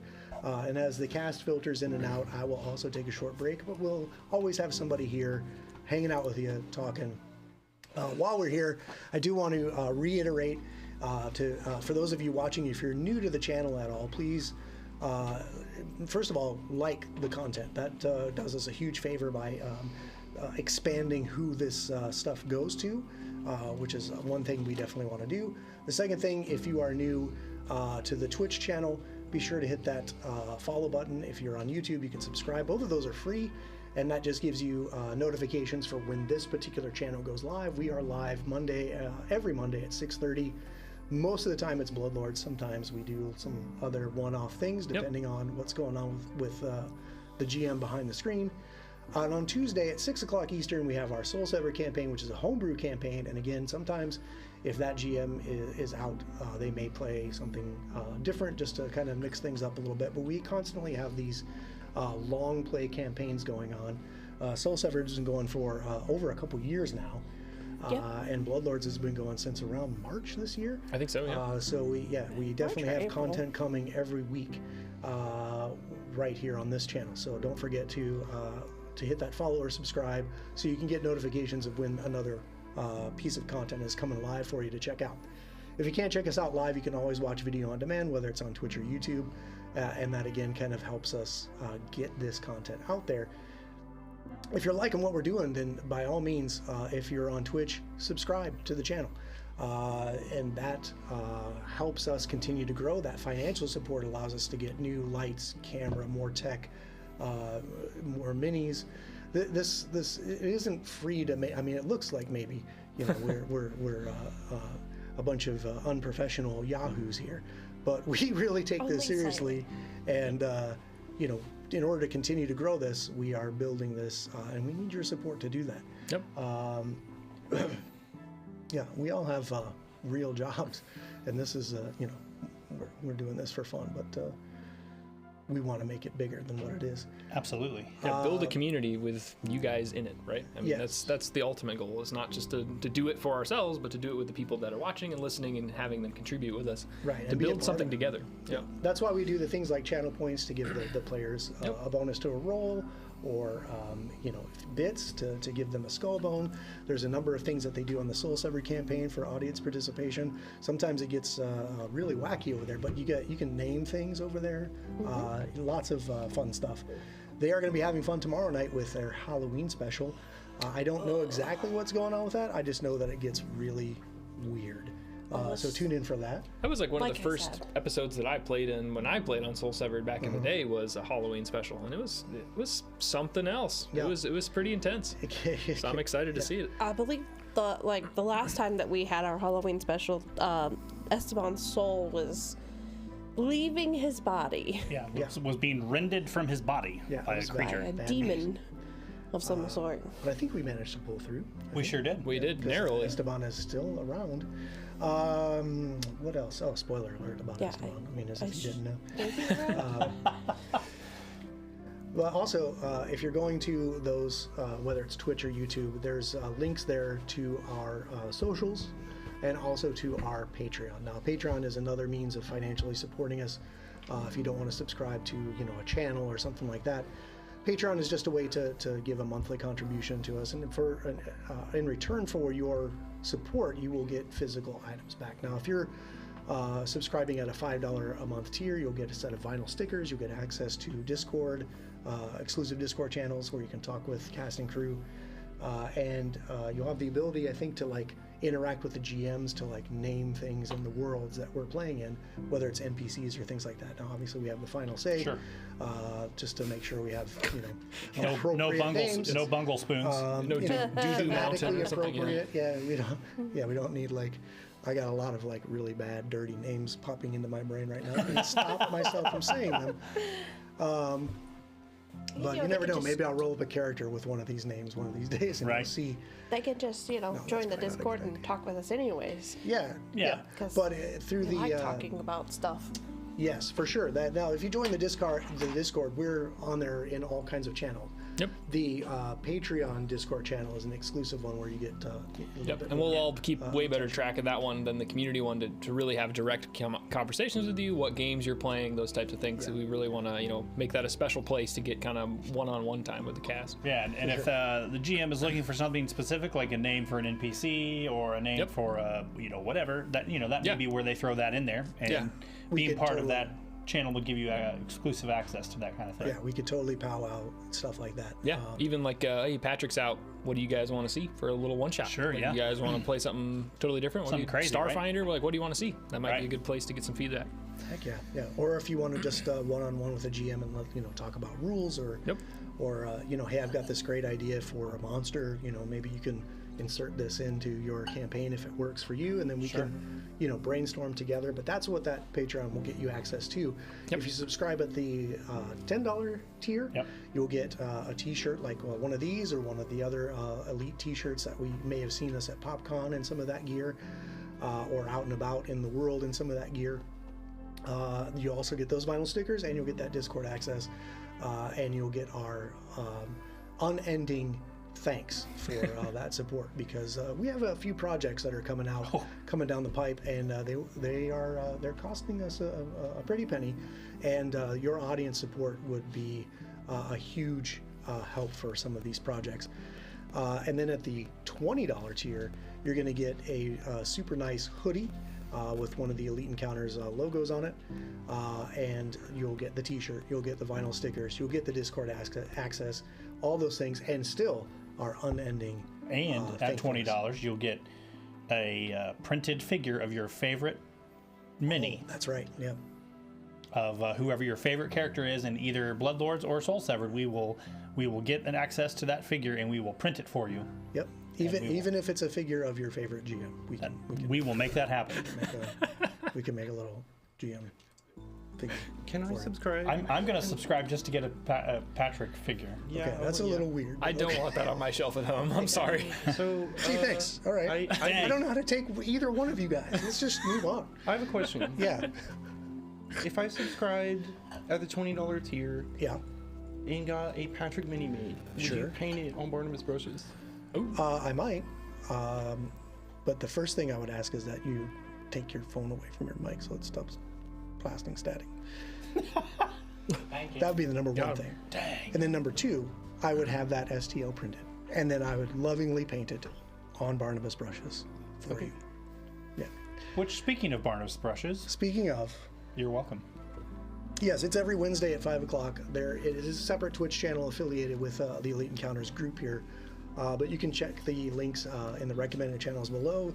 It's typically live Wednesdays at 5 p.m. There's been some, issues with me being at the table and obviously being in a place to paint miniatures. But I've been fiddling around. I know that we did reach our milestone of 50 followers, and we did have our giveaway drawing for one of those subscribers. So that miniature is in progress, according to the paint scheme that was given to me by the winner. And it is very close to done. I'm happy to announce. I have been poking away at some things while I've been off when the mood strikes, but it's not been striking a whole lot. But I've got a couple things that are in progress. So yes, I think this week will be the week that I get back behind the screen, painting something I don't know, online. And I'll go the extra mile, because I know Patrick doesn't like talking about himself in a positive light as far as the things that he can accomplish. Here we go. Let's do it. Any figure that you see on the board for Bloodlords, he has painted. They are phenomenal. Just about, yeah. And I cannot begin to gush enough about how great his channel is. Even if you don't, I don't paint minis. That's not my that's not my hobby. Sure. But I love watching him work, and I love listening to him explain over and over again, because even I could probably at this point tell you the paints he used, the way he does, he's an excellent teacher, and if you have any interest in that, I would check it out. It's worth the hour more over than not. I appreciate that for very sure. much, yeah. I love my Amon mini, and so something Patrick did, because I started as a human, as Zareth, right? As a And trader. He took yep. Well, yeah, there is that. Well, was I the trader before, or am I now? I don't know. Anyway, so Deep. I had the mini. He made the mini for me, and then when I switched to Amon and I'm zombie, he cut the head off of the Zareth mini and then glued a zombie head onto it and painted that. That's so cool. I didn't know that. And then gave me Zareth's head in a little baggie, which I still have somewhere. Sarah's head in a bag. So it's the same. It's the same mini. He just swapped the head, That's which I think is amazing. cool. That I don't know. Dude, you should have like Zera's head in like your hand, like the headless horseman. That Well, would have been. it's about this. It's about the size of a BB, Yeah, so yeah. you're probably not going to get a whole lot of camera That's with legit, that. though. I can put that on a pike. Probably could. That's cool though. But yeah, Also- I did say at the top of the show I like chopping up minis and gluing them together to see what else I can come up with. And, Yep. Yeah. Do you ever show that? I want to see that on Barnabas Precious sometimes. Like, do you have like a hacksaw? Like, what do you do? Do you just like? So it depends on the material. Most of the stuff I work with is plastic, so it's just an X-Acto knife. Okay. If it's resin, that's a lot harder because you're not gonna. Oh, those just like. crack, yeah. Yeah. So if it's something material I'm comfortable with which is the PVC plastic that Reaper Miniatures produces their stuff in, then I X-Acto knife and super glue, and I just go to town. So I accidentally melted a miniature in the microwave one time, and it was a very experiment that went way bad. And I did manage to salvage, like, it was a chimera, so I did manage to like salvage some of the pieces, like the scorpion tail and like the goat head and the dragon head. So I just chopped those off of the goo, and I've managed to put those on other things. I love that. So we were talking about a skeleton zombie centaur Yeah. horse. I think It's doable. you should do that on Barnabas Totally Precious. do it Let's do it. one of these days. I just have to find a Reaper And then on a ladder. skeleton. Yeah, and then put it on the ladder. Put it on a ladder. You guys are You have to boil it quite a bit to get it to pose in that all right. crazy Yeah, thing. maybe at a $10 Patreon subscription tier on Barnabas Brushes, I'll start making custom centaur ladder. models. Don't open up a door you're not willing to Yeah. continue with, brother, because I gotta- I'll be dropping money like a madman. It's like $10 level. Okay. Be like that centaur's gonna be doing push-ups Selling and myself short here. Okay, so I'm gonna step away for just a sec. They'll continue to talk rubbish, and then I'll be back. Yeah, that's accurate. yeah, all these things are Unsupervised true. at the moment. It's okay. Oh, so now that Patrick's leaving, let's see. Someone said Jacobian, which is I wonder who that is. Patrick is a phenomenal painter, and his channel is so instructional. Patrick's content is what taught me how to paint, and what you see on the board is a product of those techniques.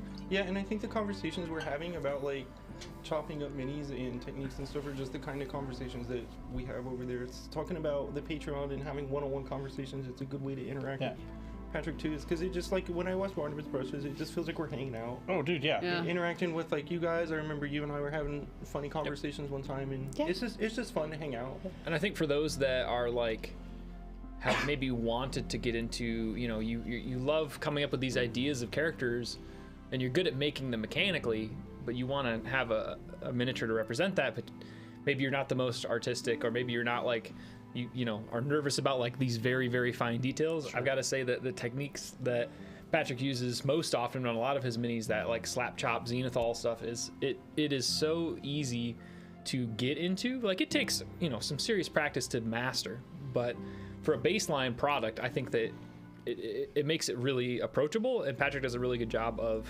like teaching, like flexing his teaching muscle yes.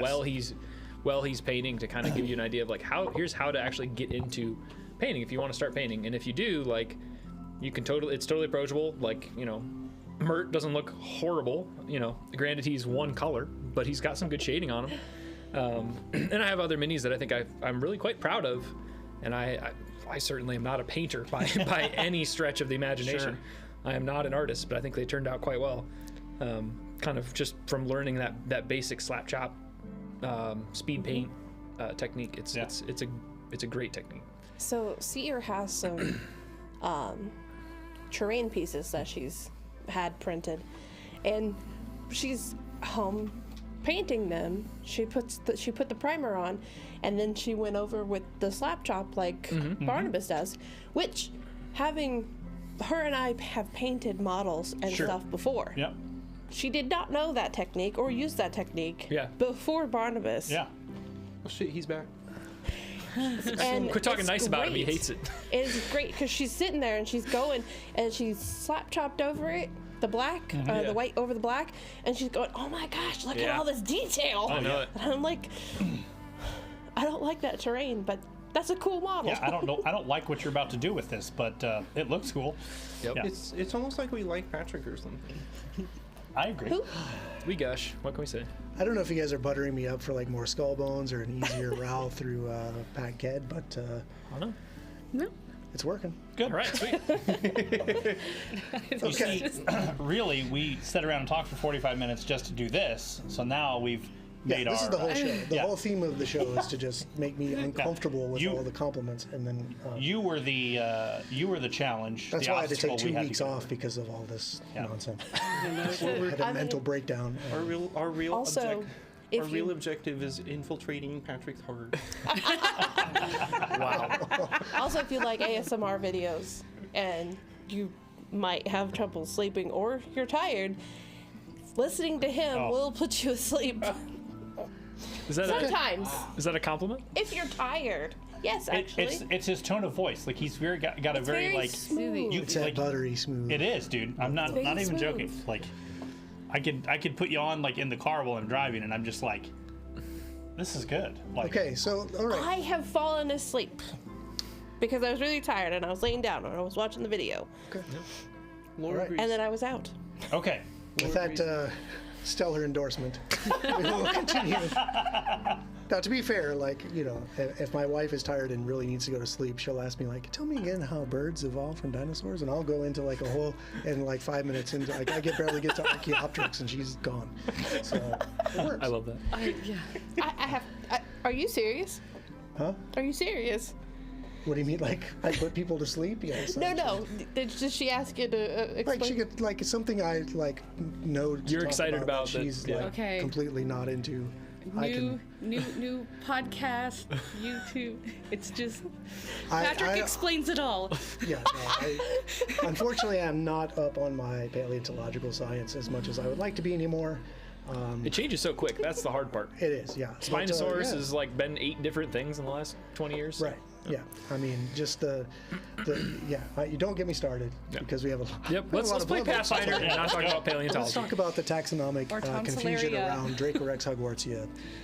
Okay. Anyway, For, All right, let's do it. if you sub at $10 on Patreon, we'll never do that again. there you go. Yeah. That's it. It's like a filibuster. We'll do a Patreon drive where I'm just going to sit here and talk dinosaurs with Jacob until people start giving us money, and we'll hold you hostage with our nerddom. I'll be in the background with one of those old timey rotary phones, just like pretending to talk on them. We got another call. Yeah, call down when you get this tote. No one's on the line. Look. We're never going to get done with book 2. All right, here we go. Yeah, we're still in book 2. Okay, All right, let's do it. so you've made your way into the Shroud's office. He stands up and says he has some things he needs to talk to you about.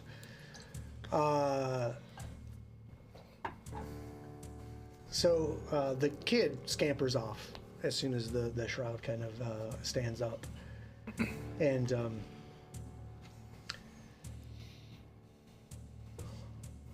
he's an imposing figure. He's probably one of the tallest of the Virlax that you've seen.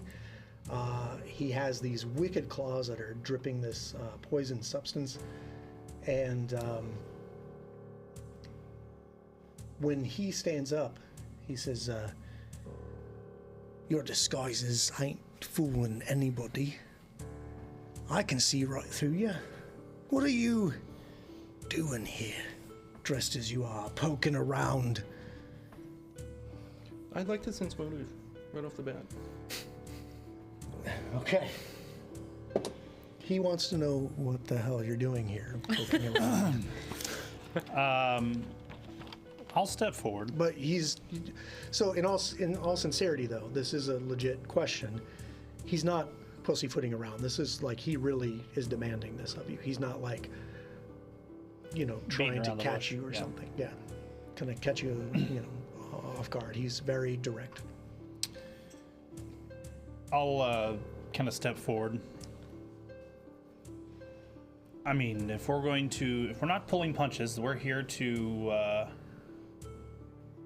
route out Decrosia and end her stay here. What business have you have with Decrosia? We've ended all of her other sisters, maybe all but one. Well, that explains a lot of what's been going on around here, then. It explains a lot indeed. You see, this town is, well, even after she did this to us, it's been going to the hells here in Packhead. This town is, she's ruined it. And I have a means and a mind to set it back to rights. Now, I can't fix what she's done to us, but I have a bit of pride here in this town. I've been running the Carter's Consortium chapter here for many a year, and I'll not have it fall to waste because of her stupidity and her inability to understand even the basics of economics. See, she's so stupid. You've killed sisters of hers, you said? Indeed. That's why she's ramped up production. She's running out of money. It's starting to all make sense now. She's, well, she thinks, now get this, she's been bringing in guns from Alkenstar and then turning around and trying to sell them here in Geb. Can you imagine, like, buying guns at regular price from Alkenstar and then trying to make money selling them in Geb? It's fucking stupid, man. Anyway, she's got a lot of guns because she's having a hard time offloading them. The financial ruin she's bringing on this town is, well, aside from what she's done to all the people. As a city, we can recover, though. We have the people, we have the means, we have the infrastructure, as you can see. In fact, some of my people saw you poking around in the factory over there. That's right.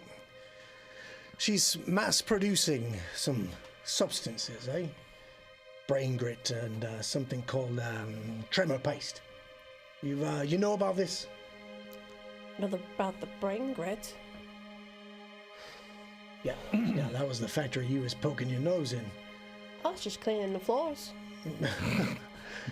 Sweetie, you can drop the pretense with me. Anyway, I think you and I have a common interest in ridding Packhead of this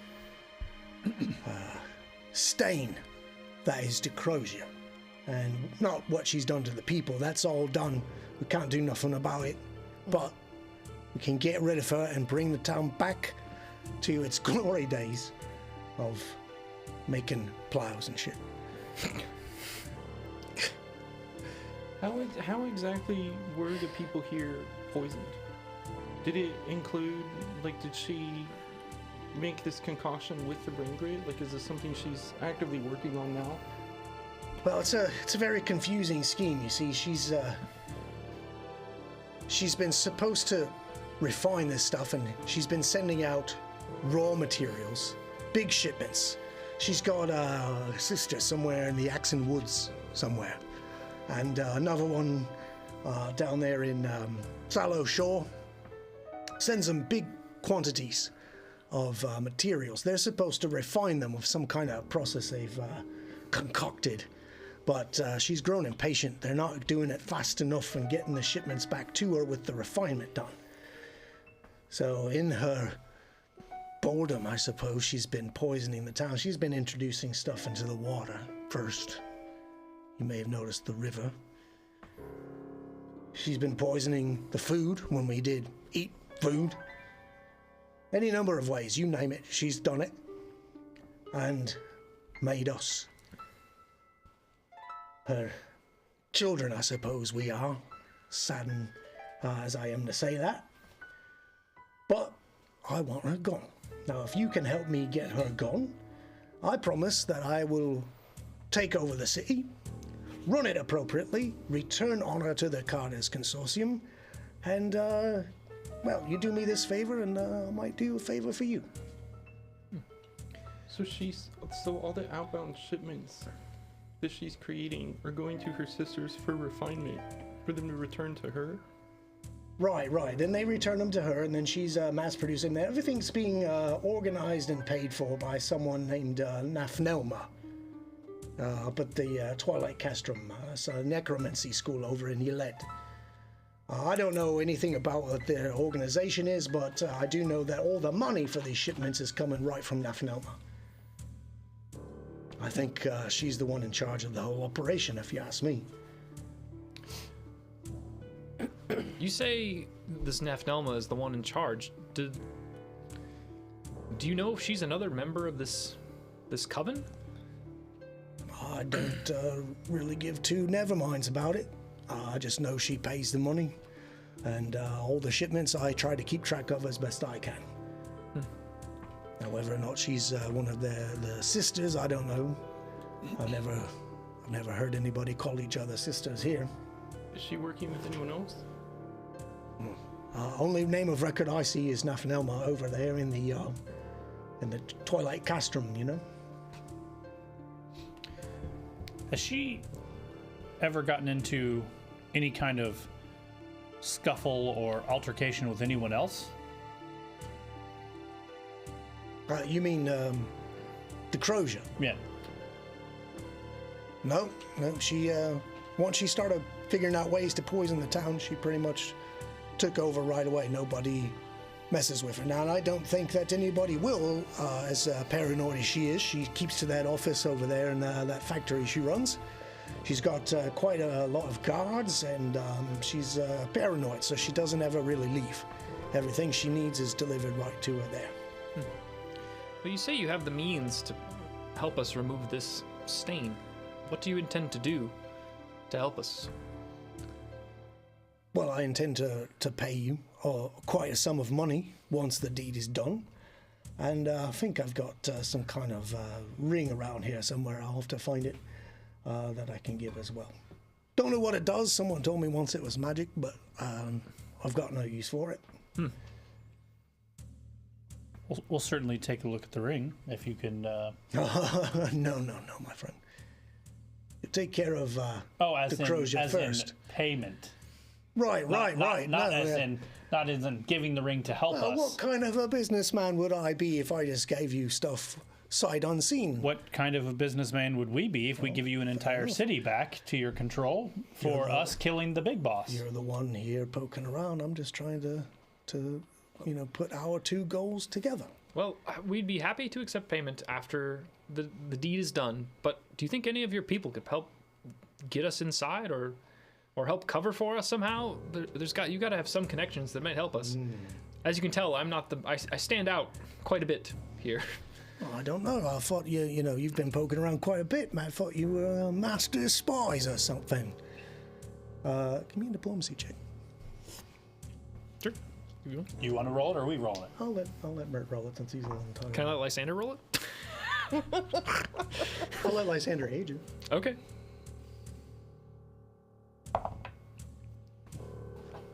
$28. Okay, yeah, you'll definitely get an aid. Can I aid him? Here we go. So this is an 18 without the 8. All right. Well, a lot of you are driving a hard bargain considering the position you're in, but I think I've got a couple people in her factory that I might be able to convince to maybe turn a blind eye if there's some, incidents happening as you're trying to make your way through the factory. Other than that, that's the best I can do. Like I said, she's very paranoid. I will tell you this, a couple things about where you need to go. You know she keeps an office over at that factory on over that street over there. Subscribe to the Patreon. You can help us name streets and shit. On the corner of 1st and 2nd. Yeah, right. That's a very confusing. Would 1st and 2nd ever be edited? Technically, no. Okay. Corner of 1st Street and 2nd Avenue, They're very brilliant business planners. 1st and Main. Yeah. They make civil engineers here at Backhead. It's not important. It's over there. Anyway, that factory, it's not, how do I put this? It's not Viralax working in there. It's It's some kind of undead dwarves or something. She brought that crew in herself. They're not even really original townsfolk, if you catch my meaning. And, well, you'll have to worry about them. And she's got a number of guards, both outside and inside. And, yeah, she's good with guns. I think I've said that before. She's got a lot of them. So, you've got information for free. And you've got someone inside to turn a blind eye, maybe. Meaning, you get an edge point. Hey. For meeting the here and successfully convincing him. Mert might need that blind eye. Good job, Mert. What if we borrowed a cart and put people in like barrels or baskets or something on the cart and took it to the factory? She does get deliveries in. Is that something you could arrange? Well, if you're asking for access to some of my carts, we'll have to figure out if there's a delivery. You planning on going in today, eh? Might as well. Tonight, I suppose it is nighttime, eh? Let me check my manifest here. Let's see. Yeah, she's expecting a couple shipments tonight. I suppose we can make that work. Or if we, perhaps I divert one of these wagons and you take one of my carts in. And, yeah, that'll get you at least past the guards. Now, once the wagon's in, they're going to want to offload it, and then you're in a world of trouble. So, I don't know if I recommend that course of action, quite honestly, because you'll have to get past the guards on the outside. The cart will help you do that. But if they start offloading the carts and there's no brain paste or muckety-muck in there, things are going to go very bad for you very fast. I would suggest you, sneak your way in past the guards, or convince them you belong in there. Once you get inside, maybe, I don't know, work your way around the factory. You'll figure it out. You seem like a smart lot of people here. It's up to you. But just know I'll have a couple well-timed, looking the other way sort of things happening in there for you. I'm giving you an edge point. God, that's enough, isn't it? We could use one more. I'm sure nervous about trying to all of us get in there. I think we can pull it off, but should I? I'm not. I'm pretty obvious. Should I try to wait for you guys to open a window on the second floor or some other place out of the way? Slip in? I don't think I should try to walk in past all the guards. And if she's as paranoid as you let on, I don't see how we could convince the guards that 5 of us belong in there. Although if there's that many guards outside, we might want to try to scout that, because I'm not sure how well that window is guarded. Sure. True. But either way, I don't think I'm going to do very well at convincing them. If somebody who's our best at infiltrating can get in there and crack a window or something, some way to sneak me in, at least past the initial bulk of the workers on the factory floor, maybe. We might be able to disguise you as one of the. He said dwarves. Well, no offense, you're not that tall, but I'm not that tall or that bulky. Well, if the problem it. is going to be receiving who receives the cart, could somebody infiltrate to help? Like who it is that receives the cart? Yeah. Like, what if we took over that role? Or one of us took over that role? And then some of us could come in via the cart, and I just don't know how, if she's... I think the cart idea is honestly a bad one, because once you get it in, they're going to want to offload it, get it into the... production. There's a whole, assembly line in there. It's going to be madness. I think I agree. If we try to sneak me in a barrel, I don't think they're taking barrels up to her office. Right. That they're using them in production. So I think it might make sense for me to hang back at least to see if there's another way you guys can let me in somehow. What if? And if you guys can't let me in, I'll just break my way in and we'll deal with the guards when we have to. I have an idea. I spent some time pretending to work in a factory already. I can, apply that experience, and then, with my familiarity with the machinery, maybe I feel like I could create a distraction by making potentially a believable machine malfunction. That might draw some attention away. Okay. Cool. So here's how this is going to break down.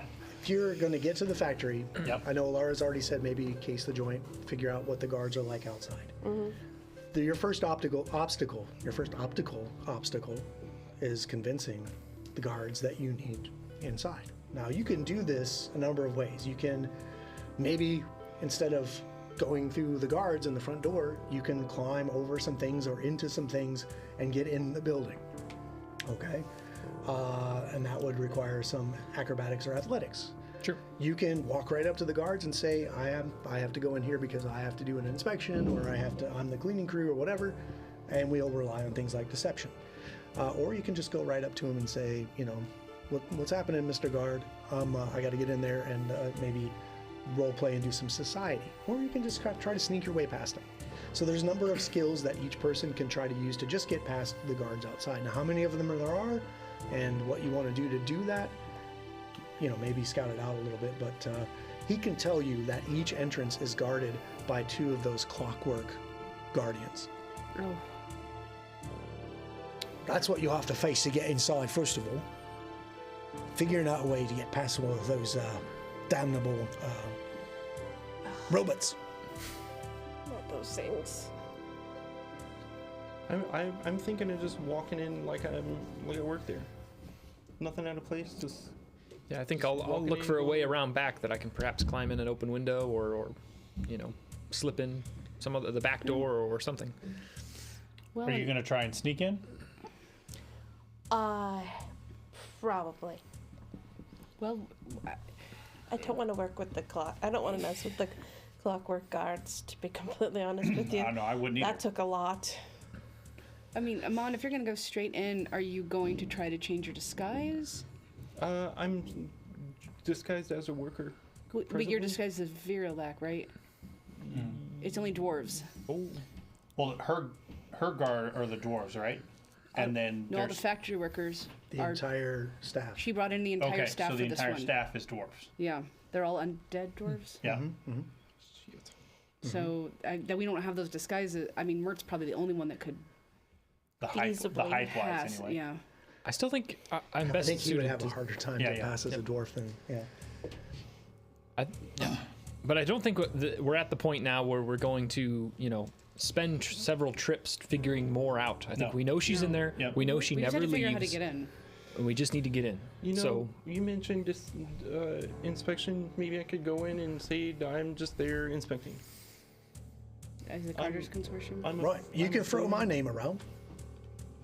Yeah, I'm a foreman there on behalf of the Shroud to inspect the machinery, make sure everything's up to par. Right. Jam a machine causes distraction. great. There's your opening. Let's do it. Okay. Are we going with him then?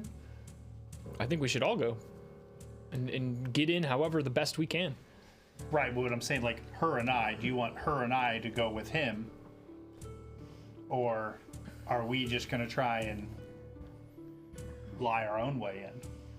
Everybody is going to have to make Yeah, a check. a check Yep. because this is an individual Yeah. obstacle. Not to speak too mechanically, No, yeah. because it kills some of the inversion, but I think also to help Yeah. you guys move it along. Yeah. Yeah. Probably just I stick think- to the sneaking. What if you guys caused a ruckus out in the street and created an opening for them to slip in? But they still need to get in themselves too, right? I think we just need to, you guys talk your way in or deceive your way in or Yeah, whatever you need to do. I'll find a way to climb in and we get in there. And if we have to deal with outnumbered odds of dwarves to get to Decrosia, we'll deal with it. I think we just need to get in there. We know she's not leaving. Okay. All right. How about we start this shit show? Let's do it. Here we go, Get it on the baby. And I think for his moxie and pushing things along, I'm gonna give Mert the score for this hour. I honestly, I really love all of the planning and the thought that you guys are putting into. But I would hate for us to keep grinding our wheels, Sure, especially yeah. since I let you do it for almost an hour in the first half. Yeah, of the let's show. go. So For nothing. I think I'm gonna stick with Mert and maybe like try to help him sneak. Oh, like create a diversion for me so I can slip in an open window or door or something? Well, I'll help you sneak into the open window or door. Okay, Do you have follow the expert? so helping each No. other again. These are individual roles, Right. And yeah, Yeah. So you're on your own now. If Mert's going to climb in and Ophelia is going to climb in, and Mert is successful and Ophelia is not successful, you can do the whole opportunity of, Right. helping out your partner, Or even whatever having that's. like one of them, if they can sneak their way inside, crack a window for me, and then maybe make it a little easier or something. Yeah. Maybe. Okay. Cool. But again, yeah, gonna it's going stick to. Mert It underneath my ultimately is cloak. a reaction opportunity, so Right. someone has to succeed first. So let's Well, get to it. I might hang out for a minute, and if nobody comes to open a window for me, I'm going in solo. Okay. I'm gonna grab a clipboard off like the shrouds, like a desk. Somewhere. All right. Yeah. Take whatever you want. I He gives you something to help with your. so that cart that she's expecting. Yeah. Can I push that cart in? Can I replace your guy that's going to wheel it in? People, you'd have to be the driver. They're usually pushed in by those construct things. I mean, does it take much skill to drive them? Are they? Yeah, it takes a lore driving. Give me 10 minutes. Lord driving. You can get a new lore skill in 10 I minutes. can. Okay. Cool. Yeah. Automatic riding. You're gonna use automatic. riding Automatic. It gives me a lore skill that I use occult to roll. Okay. Oh my god. Okay. So yeah, you spend 10 minutes Yep. in the office doing your thing, and you get another really cool poem that tells you how to drive a wagon. Yep. Don't tempt me with a good time. Which you do have to make an occultism check. Occultism check, so it starts at have a 14. roll. Oh, okay.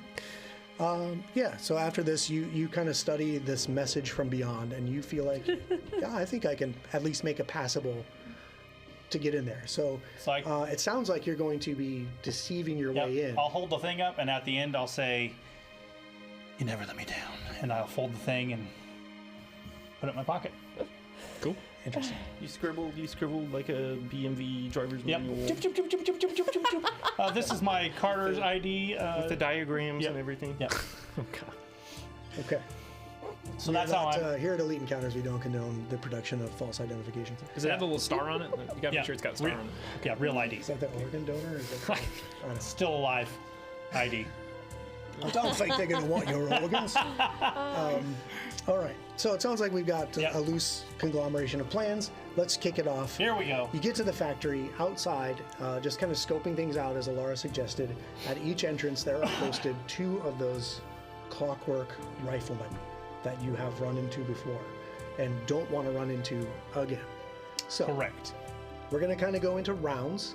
These rounds will take us, they're not 6-second combat rounds, but each person will get 1 action to do something. Now, if you succeed, great. You'll get your way into the factory. If you fail, we'll see what happens. Bad shit goes downhill. Okay. So, starting over here with Mr. Mert. I'm going to pull up my tracker here. And we've got the exterior guard obstacle. Okay.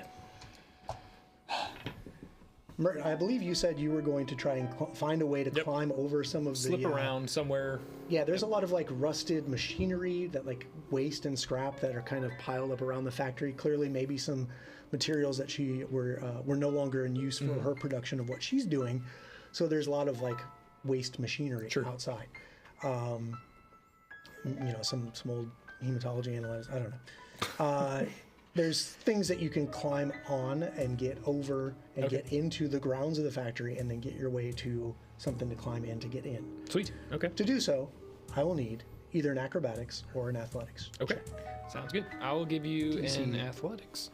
47. DC. Yeah, and I'm gonna. These are 82. open rolls because they're not secret. So, Okay. That makes sense. Otherwise, we would just be watching you roll a bunch of things and be like, so. And as boring. we are at this critical point, don't forget about your channel points for that elusive That's right. +2, right? So all right, here we go. And we do still have 2 skull bones floating around. out Yeah. there. Oh, okay. I better I better put those on my desk so I don't forget. Keep me honest, TJ, because I already forgot that. Okay. Well, I won't need any skull bones because this is a 33. A 33. 33. Yeah. That's really good. Get there. That's a really good number. It is a success. Yes. Great. So I'm going to go over to my tracker and give you, Mert, a success Good job, Mert. on the exterior guard. So you clamber over this rusted, hulking machinery, and it's probably very strange to see a ghost just kind of float over things without really having to touch it, not going through it. And then you get to, maybe there's an area with these junk piles like a butt up against a window, Right. and there's some broken panes, and maybe some of the windows are actually open, Right. and you can clamber right in. When you get inside, what you see is like not really at all what you expected, and we'll talk about that in a second. All right, Ophelia, outside.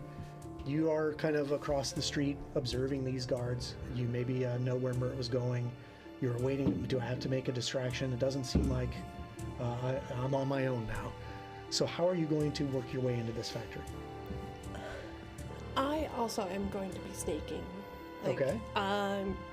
I'm not going anywhere near those guards at all.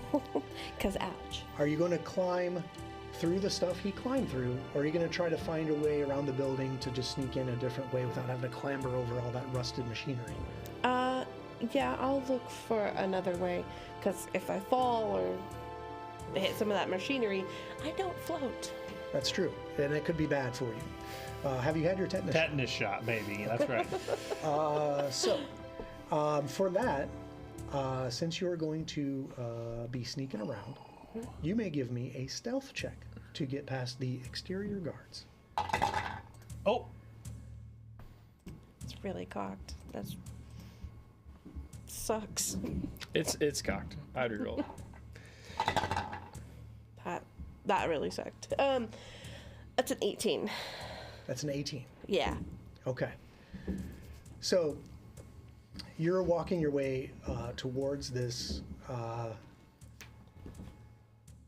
towards the guards, trying to find a way to get in. And as Away you from the approach, guards. understand. But as you're kind of skirting around the building, you realize every entrance has a pair of these guards.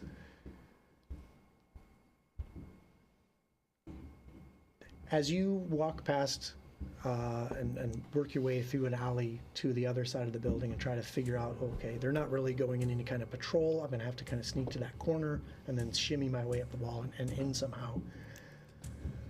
Their optical sensors kind of whir alert and flash red, and they kind of start looking towards you. And just at that moment, you manage to get inside. But you think they have been aware that something is going on here. So you have raised the gotten awareness. in, but they definitely think they saw something. But you duck inside before any actions can happen. Gotcha. That brings us to Amon. Amon, what are you going to be doing to get your way past these guards? Well, I got my clipboard in hand. I'm disguised as like the other workers in the town, except for the dwarves. So I'm just gonna kind of walk right up to the front door, and as if I've been there before, and I'm not gonna look at the guards. So it's just kind of like if I was an inspector and I was there on official business and nothing's out of place, then I wouldn't act suspicious and I would just walk right in and do my job. So Okay. that's what I'm gonna do is just walk in as if I belong there, as if I'm supposed to be there. I'm there to do a job. Okay. Like, I'll approach them. I don't know if they'll stop me or not. I'm not gonna try to just walk right by them. So you're, as you're walking in, acting like you totally belong there, I will take a deception check Sure. to get in. Yeah, like maybe I'm even reviewing my notes and looking at the clipboard as I'm walking. I will give you your choice actually of deception, or we'll use society to see if you fit into their normal factory culture.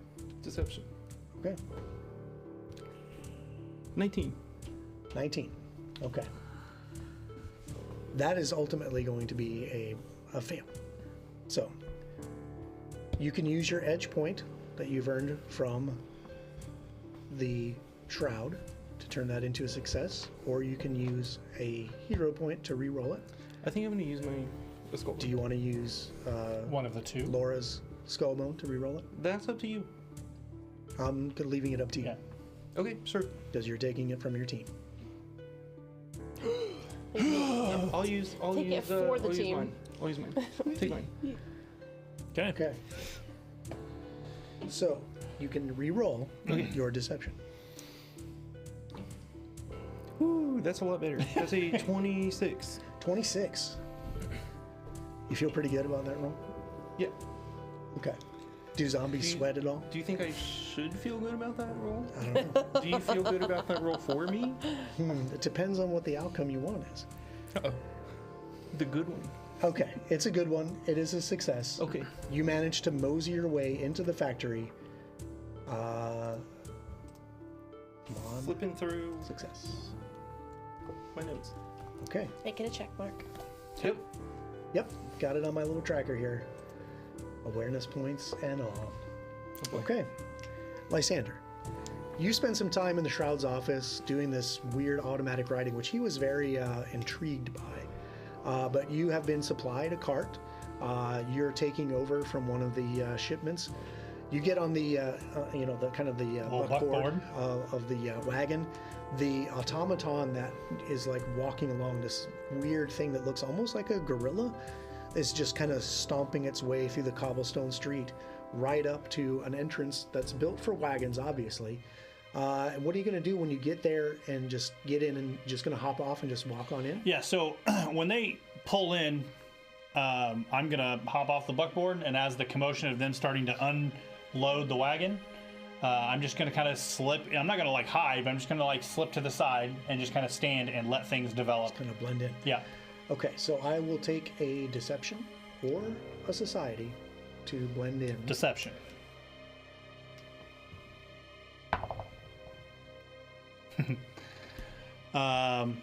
Is a 19. Okay. Would you like to use the Shroud's edge point to have his man inside look the other way as you kind of shimmy your way into the factory? Taking away the one edge point you have for this infiltration. Or do you want to use one of two skull bones provided by Laura? Or your own skull bone? I'll take the one from Laura. Okay. You may re-roll.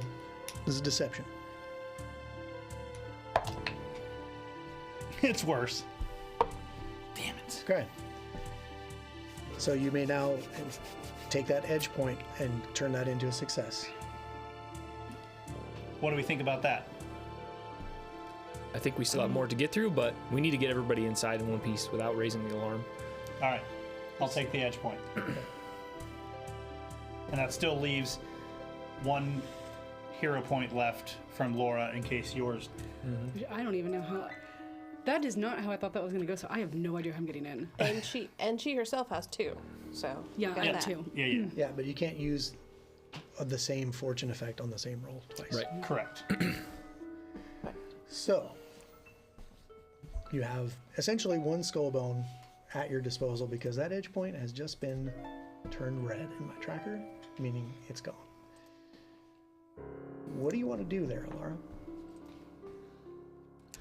Ooh, Do ghosts sweat?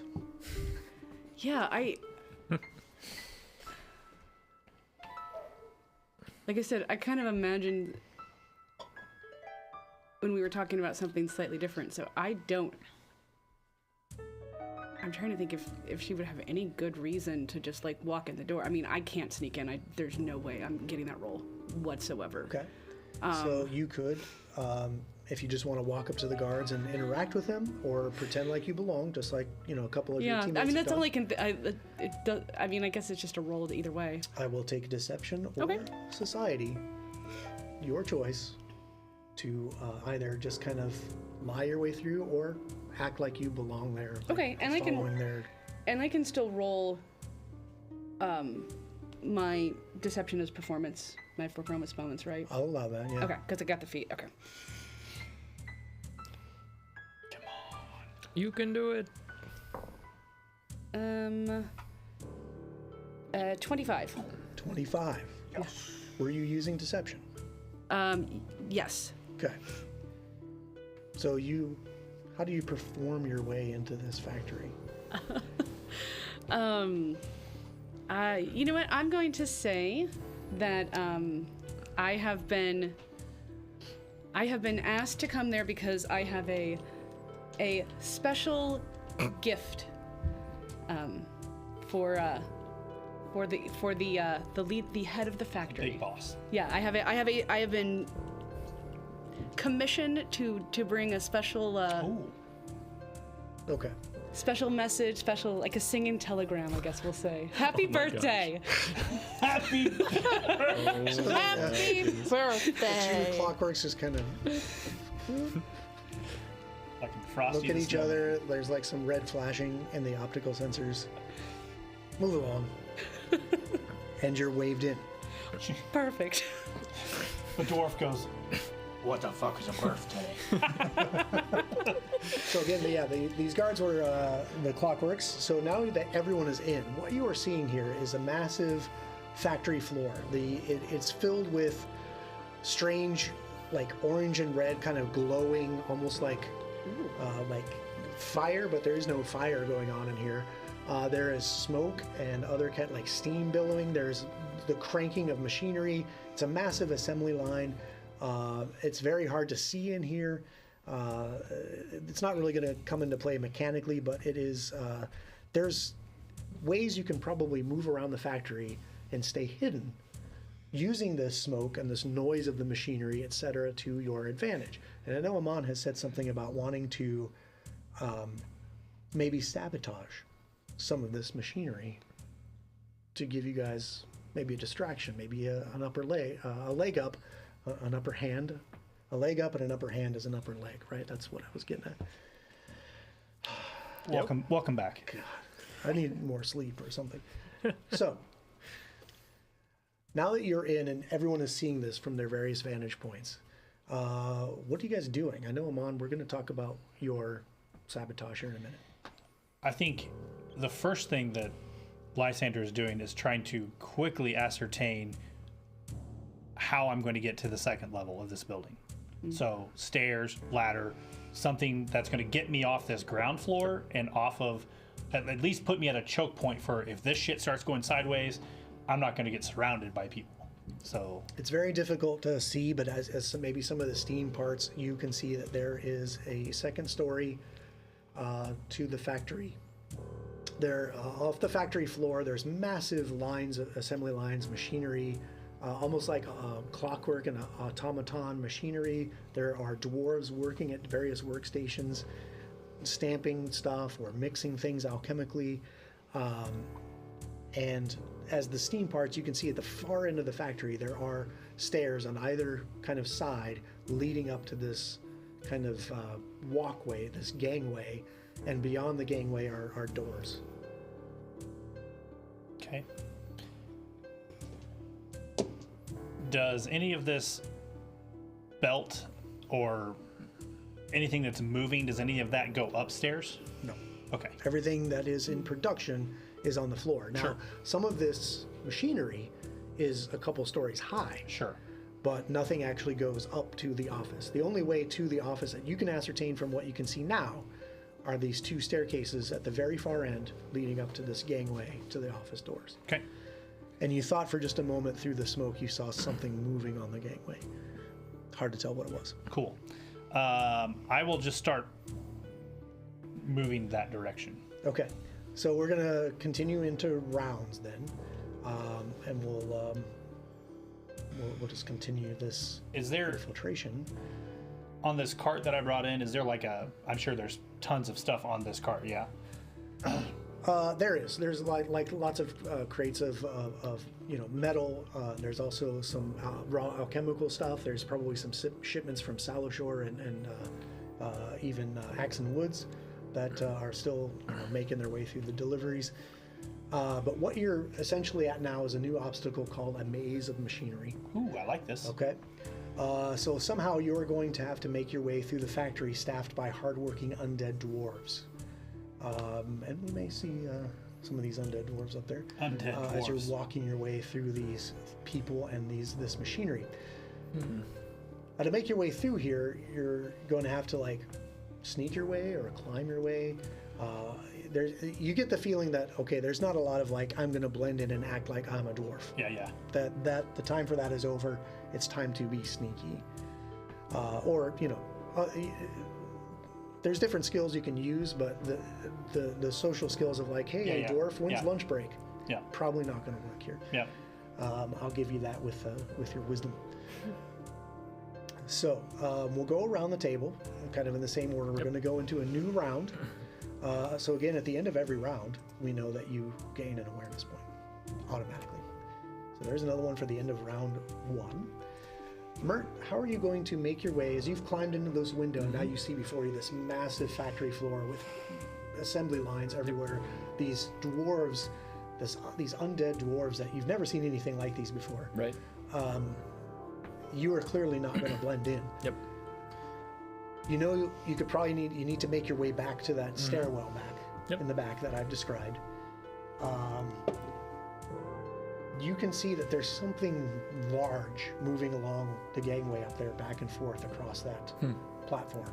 But you got to somehow at least make it there Get through there the first. factory floor. Yeah, I think that seeing that some of these machines and parts of the assembly line are in fact like multiple stories tall, I think I will try to like brave the steam and other fumes, smoke and whatever else, and maybe try to like get up on top some of the taller machinery and stay above the eyes of the dwarf assembly line workers. Interesting. If that makes sense. Does Kind of make maybe sense. just hop from machine to machine to get at least towards that end of the factory as best I can. Okay. So this is again an individual objective, or obstacle, I should say. Right. You'll need to succeed and get at least 1 infiltration point to succeed for your individual overcome. Sounds like what you're going to give me is an athletics check. That's what I'm going to try for. We'll see how it goes.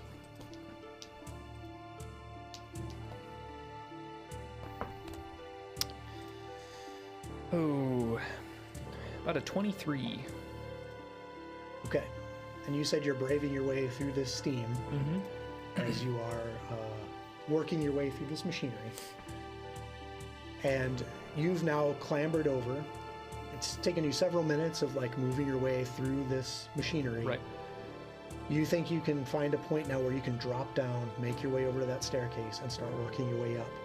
Sweet. But walking back and forth is some massive stone creature that is just patrolling that walkway. We'll get to that later. Sure. Ophelia, you're in. You thought maybe they caught wind of you or something as you ducked into the doorway or the window, however you got in, but you are in. You see this massive factory floor. You see smoke billowing over, a strange orange glow, and these undead dwarves manning the machinery. They don't seem to pay you any mind just yet. How are you going to work your way through this maze of machinery? I am going to stick to the darker shadowed parts Okay. of the facility and stealth in. Yeah, there are probably lots of ways that you can find the darker areas to stay here. You also have some abilities that I think come into play here with that. Or is that this, you can move a little bit faster, I think, when you're stealthing in dim light. Yes, but I can.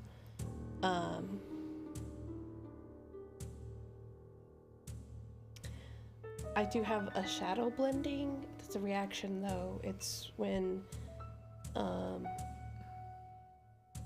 Oh, yeah.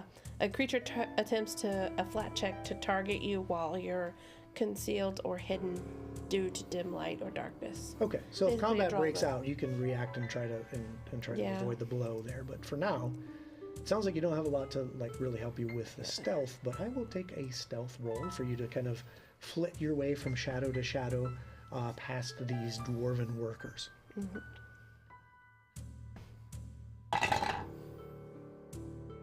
Stealth is a 26. All right. Great.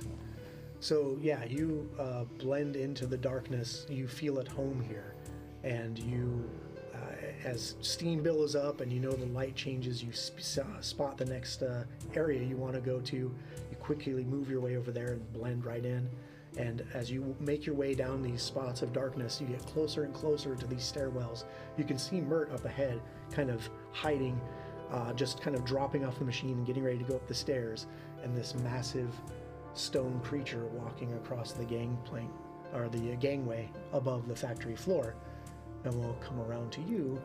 We'll go ahead and give Maze of Machinery success for Mert and success for Ophelia. That brings us to Amon.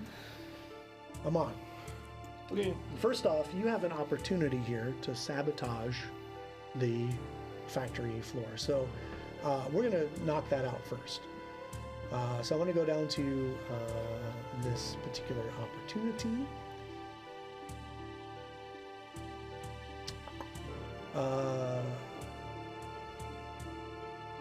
There is a lot of fast-moving machinery here. There's smoke and steam.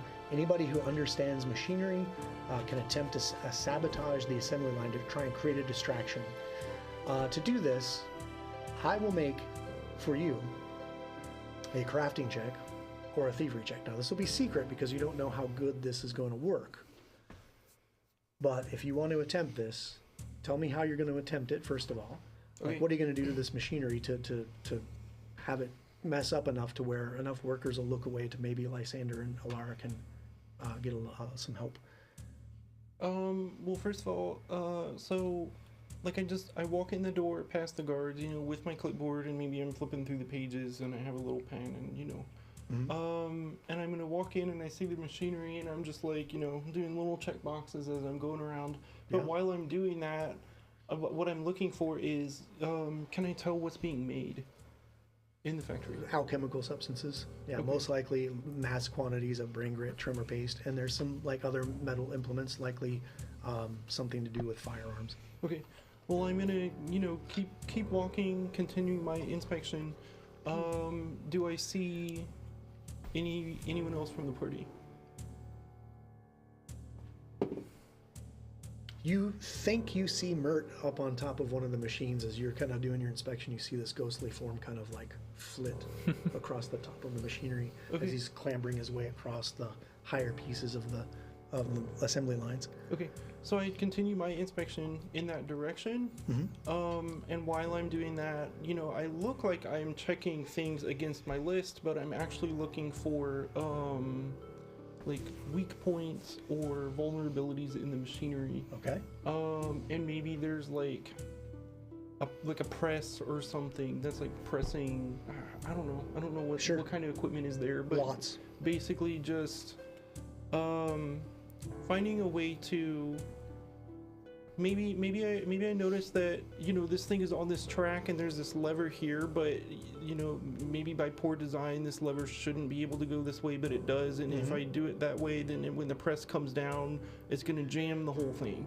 Okay. And then play it off as if like it's a finding in my inspection. Okay. Here we go. Okay. You got this. I believe in you. I'm so scared. I think for you, crafting is probably your best role, yeah? Yes, I am untrained in thievery, so I would be inclined to agree. Okay. All right.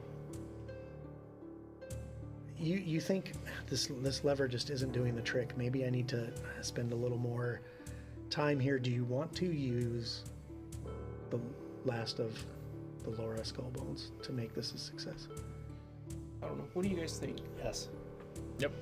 They're not there to help you. I lied. We're not there. You should do it. Yeah, because I'm thinking Totally like, jam the machine, bro. The whole factory, like, jam it. Alarms go off. The whole thing's over. yeah, because it's like we're saving these, but for, you know, for what and for how long? Yeah. Sure. If everyone's on board, then y'all do it. All right. Let's re-roll that craft check.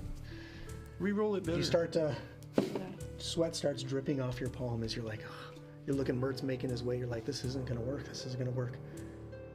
But finally, you find the means to push this lever into position. Thank you, Laura, for saving their skins. Thank you, Laura. Again. Again. And again. Your bonus to crafting, I have as a plus 12. Yes. Okay.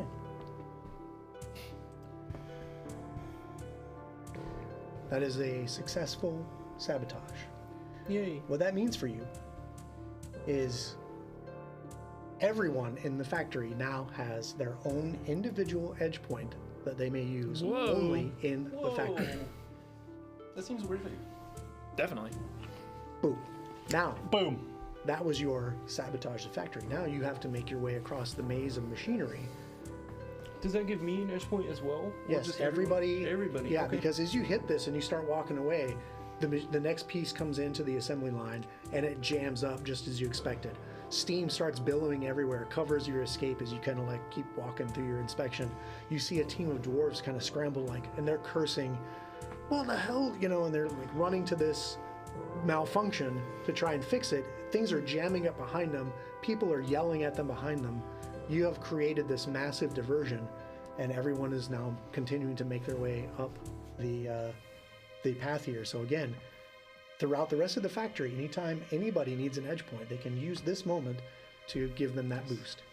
Yep. So yeah. Turn a fail to a Af- success. Nice. After that happens, Should you choose to do I'm- so.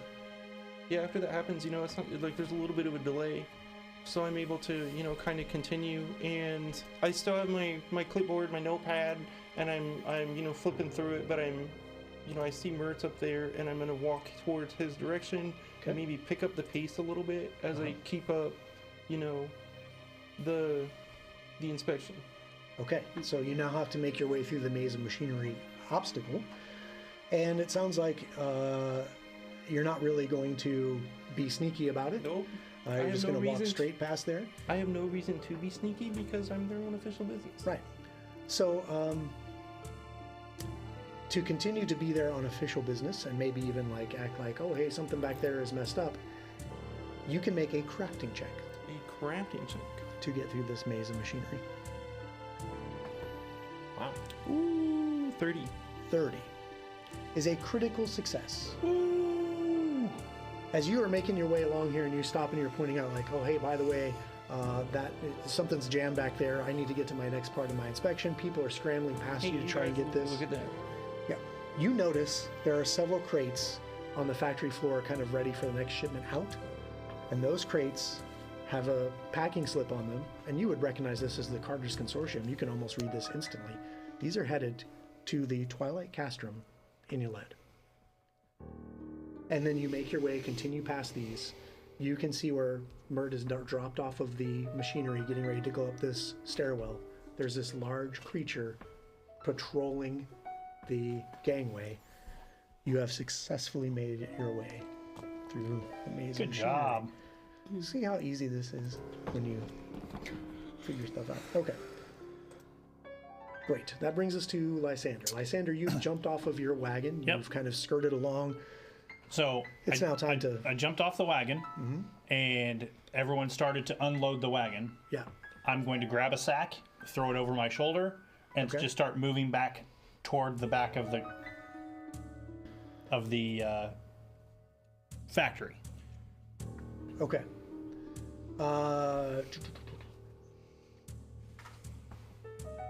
Again, I'm kind of going the same route he is. I belong here. I've driven the cart in. Now I'm just going to help these guys unload this stuff. I grab this cart Yeah. and all this other, here I go. So for this, your options are stealth, athletics like Mert, Yep. crafting, or thievery. Oof. Or you can acrobatics. You can do some I'll take stealth. Okay. Go ahead and give me a stealth check. Remember, you do have an edge point if you Yep. need it. I start with a +10. Oh, Oh yeah. You're Yeah. good You're shape. good, man. So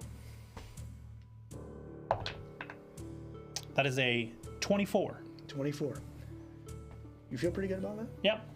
I do too. That's a success. You successfully work your way through this maze of machinery, kind of stealthily, like, Yeah, oh, I I just kind of belong like here. take the cart, you know? take the bag, joop, and I get to the back, and I'm just like, all right, Yep. bag down. Perfect. Does he hear a commotion? Yeah, there's like an alarm going off back behind you. There, people are scrambling past you to get to this. They almost pay you no mind because they know if production goes bad, something. That's so fun. Yeah, the boss is going to be very pissed at the team. So that is a success. There's no I in team, but there is a Decrosia. Gonna have to put them on a pip, the poor guys. Yeah, they are all going to be written up after this. Yeah. Okay. Lysander, as you are making your way past here, you spot, like, on a office on the lower level, one of these dwarves comes stomping out of the office and is, like, trying to assess what's happening down the line. Why is this alarm going off? What's happening to my factory? Sure. Somebody runs up to him and gives him a report. He takes a big draw off of a cigar, throws it on the ground, stomps it out, stomps back in his office, and slams the door shut. Oh. What do you do with that? Smoking will kill you. I don't know. I think he just kind of, as the guy runs out, I think Lysander is less worried about like the interaction between the two, and he's more worried about, or more like interested in, like, what does this dwarf have on him? What's in the office? Like, what can I see as that door flies open? A desk and some stuff. Yeah. Yeah. This dwarf that was smoking a cigar, it looks like pretty much all the other ones. You can see him up there on the screen now. Oh, nice. Like, is this a place where I can use, like, an action thing, like things that cost actions? No. Okay, This so is still then, like infiltration mode. Now, so if then you no. want to go, like, if you want to get into an encounter with that guy, you're Well, welcome to. that's what I was saying. Like, I'm trying to figure out what my options are here. So he's just really he comes running out, and I think Lysander's more worried about, I don't really care about you. I'm going to go up these stairs. Like, It's totally up to you. You can continue to focus on the objective at hand, or you can say, I want to go check out this dwarf. That's up to you.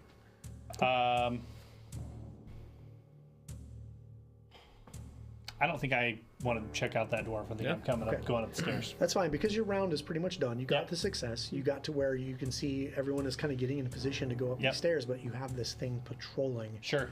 the stairwell. This massive stone creature, unlike anything you've ever seen. That brings us to Alara.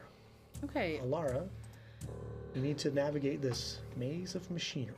Okay, Alara is going to use a intimidation to demoralize tactic Maybe. of Okay. as she's going among the dwarves, coming through very authoritatively. Acting tough. Yeah, and saying, like, they've messed it up again.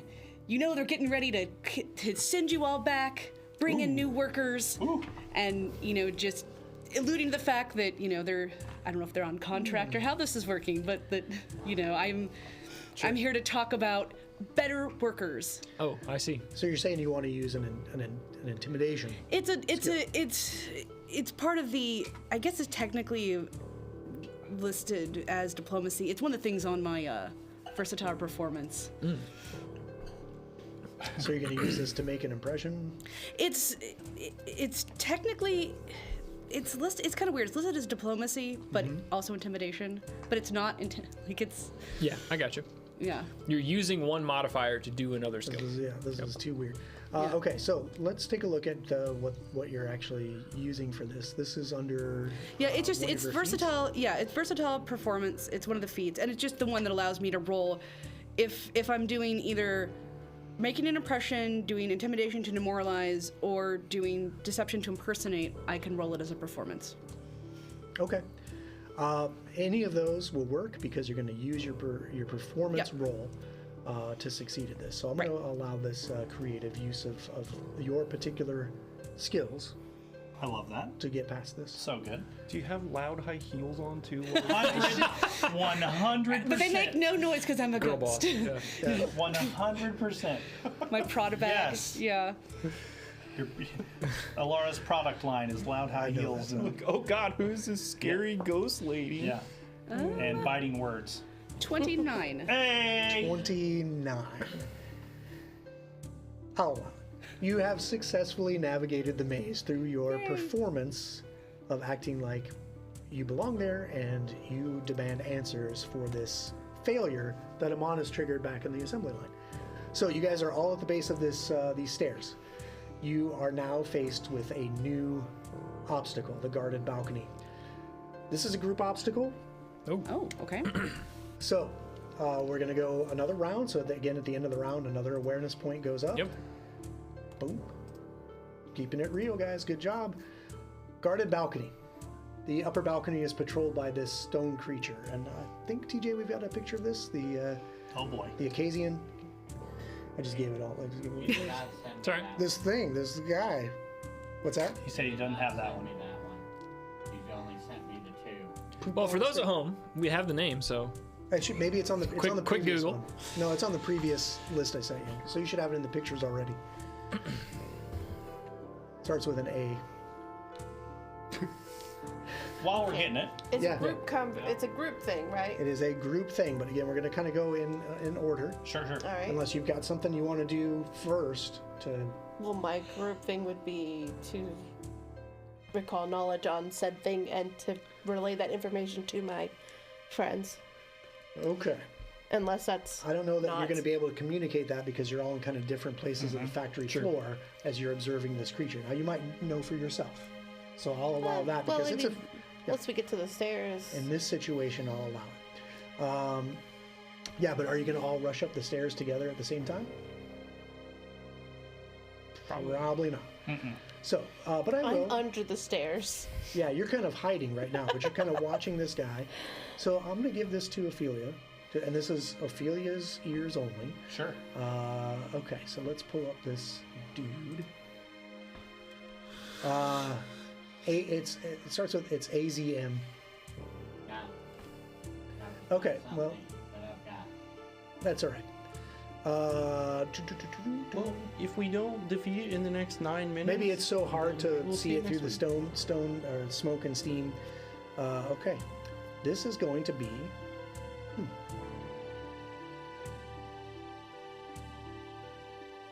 Okay, I think for you, we're going to use either Arcana or Crafting.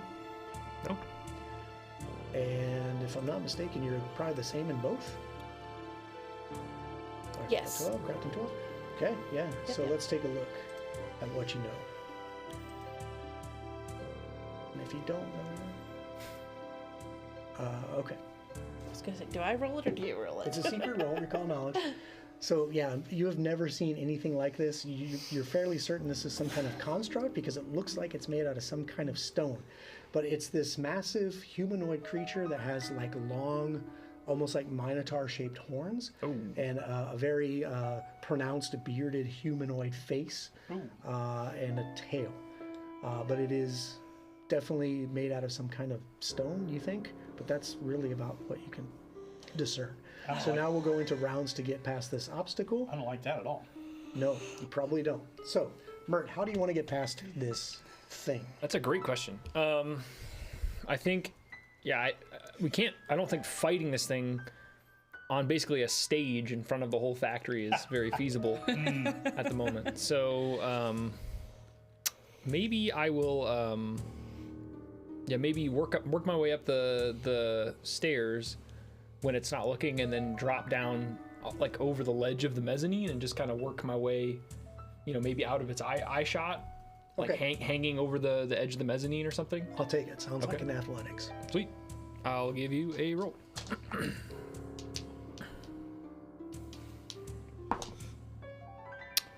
Okay. That is a 32. That's a success. So, just a success, you say? Metagaming that over is- there. One okay, I do it success too. towards your group objective. I love it. Ophelia, you are kind of hiding underneath the stairwell, watching this thing. You can almost see it through the grating walking over you as the stone hooves are stomping down on the grating above your head. And you can hear that distinctive sound of that stone grinding on the metal every time it walks past. How are you going to get past this thing? I'm gonna stick to the stealthing, and the goal is to maybe get to a door up there and slide in. Perfect. Give me a stealth check.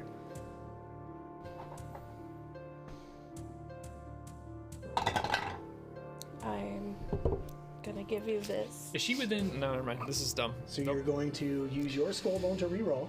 I sure am, because Okay. that's a 1. Oh, Oh yeah, you probably definitely want to re-roll that. That is a 26. Ooh, 26. okay. 26. Do you feel good about that? I feel better than the last one. I feel better about it too. That is your second success as you have stealthed your way up the staircase. Amon, how are you going to get past this guy? Dude, I have no idea. I feel that. How about, I'll give you some choices. Sure. You can continue your ruse of being an inspector and say you gotta like now inspect the documents in the offices and use deception. You can use athletics like Mert just did to kind of clamber along the bottom of the thing to hop up when he's not watching. Or you can sneak, like Ophelia has. Basically, you have your choice of athletics, deception, stealth, thievery, or another thing that I won't give you because you didn't figure it out. Those are great options. Thank you, Patrick. Sure, you're welcome. Yeah, I think I'm gonna continue my ruse of,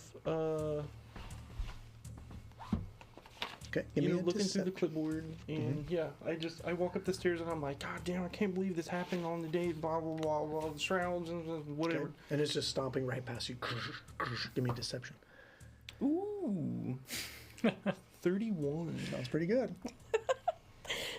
Great roll. This is success. So good. That is the third success on a group obstacle. So this thing, as you guys are watching as the group progresses, Lysandra, Lara, you are able to just get right up there as you figure out the patrol, and these guys have kind of shown multiple ways to get up there and get past it. You get up to the office, you see the door, you see her name etched into the glass on the door, like an I office told door. you. Wow. There's a Frosted Decrosia glass. team. Frosted glass, Decrosia, the boss. What do you do? The creature is all the way at the other end of the gangway as you group up at this door. I think we all rush inside and close the door behind us as quick as we can. Okay. Oh, Is- I'll go with that. Well, Yeah. so we're all up there right now? Yeah. Yes. Okay, I'm gonna take the shield. I'm gonna take my shield and machete out. Okay. On the gangplank? Yeah. You're gonna wait till the... No. Who's opening the door? I'll open it. Okay. You swing the door open, and you actually need to open it outward towards you. You swing it open, and sitting at a desk with her feet up on the desk, polishing with an oiled rag this Gun. rifle on her lap. Oh man. She looks up. Oh my You God. see her at the desk right there. She looks up and sees you and says, "No, no, no!" Smashes the glass of the window behind her and jumps out into the street below. And we'll see you next week. No! What? Oh. You found Decrosia. Off she goes. What? What? Dude, She plummets from the second store window, thumps into the street below, and as you rush to the window and look out after, you see her limping down the street, cocking her rifle as she Bro. skitters down the road. Oh my that's some goodness. shit. Bro. That It feels like this whole episode we just like I have. this could have been 30 minutes if we just would have shut up. I know, but it's so much fun to just listen to you rattle on. Oh. So it sounds like Mert should have just tried to jump through the window and then watch her do that. I intimidated too hard. Now, now comes the chase. Now comes the chase Son of a... through the streets of Paked Oh, so we're going you- from an infiltration to a chase. as you track Oh down. my goodness. Yeah. Oh man. Now this isn't going to go into chase mechanics. Oh, okay. That's So- assuming we want to chase her. Now you could just watch her run down the street and go, well, that was a waste of time, and pack up your shit and head to your lead. That's up to you. We can ransack her office. Okay. We'll figure out what you do in the office. Dude, I want to throw spells at her face is what I want to do. Damn it! So yeah, she is dropped down 15 feet to the street below, and it clearly she's yeah. limping as she's running. There's Good. broken glass everywhere.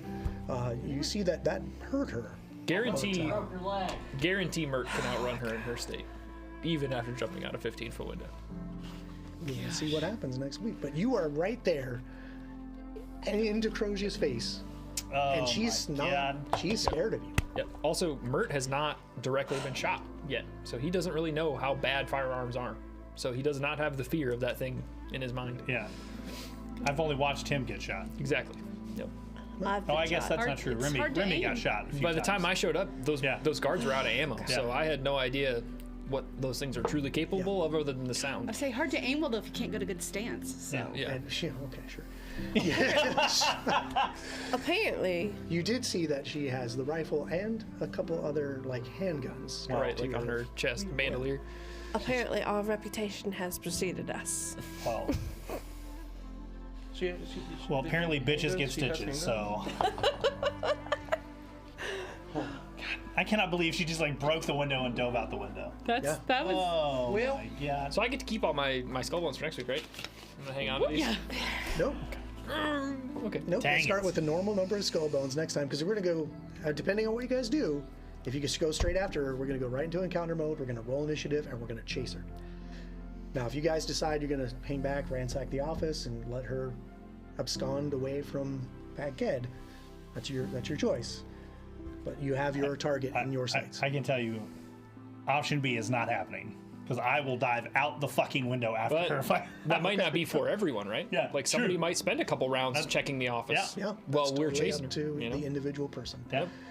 Totally fine. But yeah, the window shatters open. She jumps down. She's running down the street. The commotion behind you in the factory floor, they're still paying attention to the failure. They have no idea what's happening up here. You guys have successfully infiltrated through the factory. You have located Decrosia. Now you got to do what you got to do. But we got to do it next week. Ran from us. And scared the shit out of her. Yeah. But so, yeah, be sure to tune in next week when we continue this harrowing pursuit of apparently the third of 4 sisters in this strange coven, this hag coven.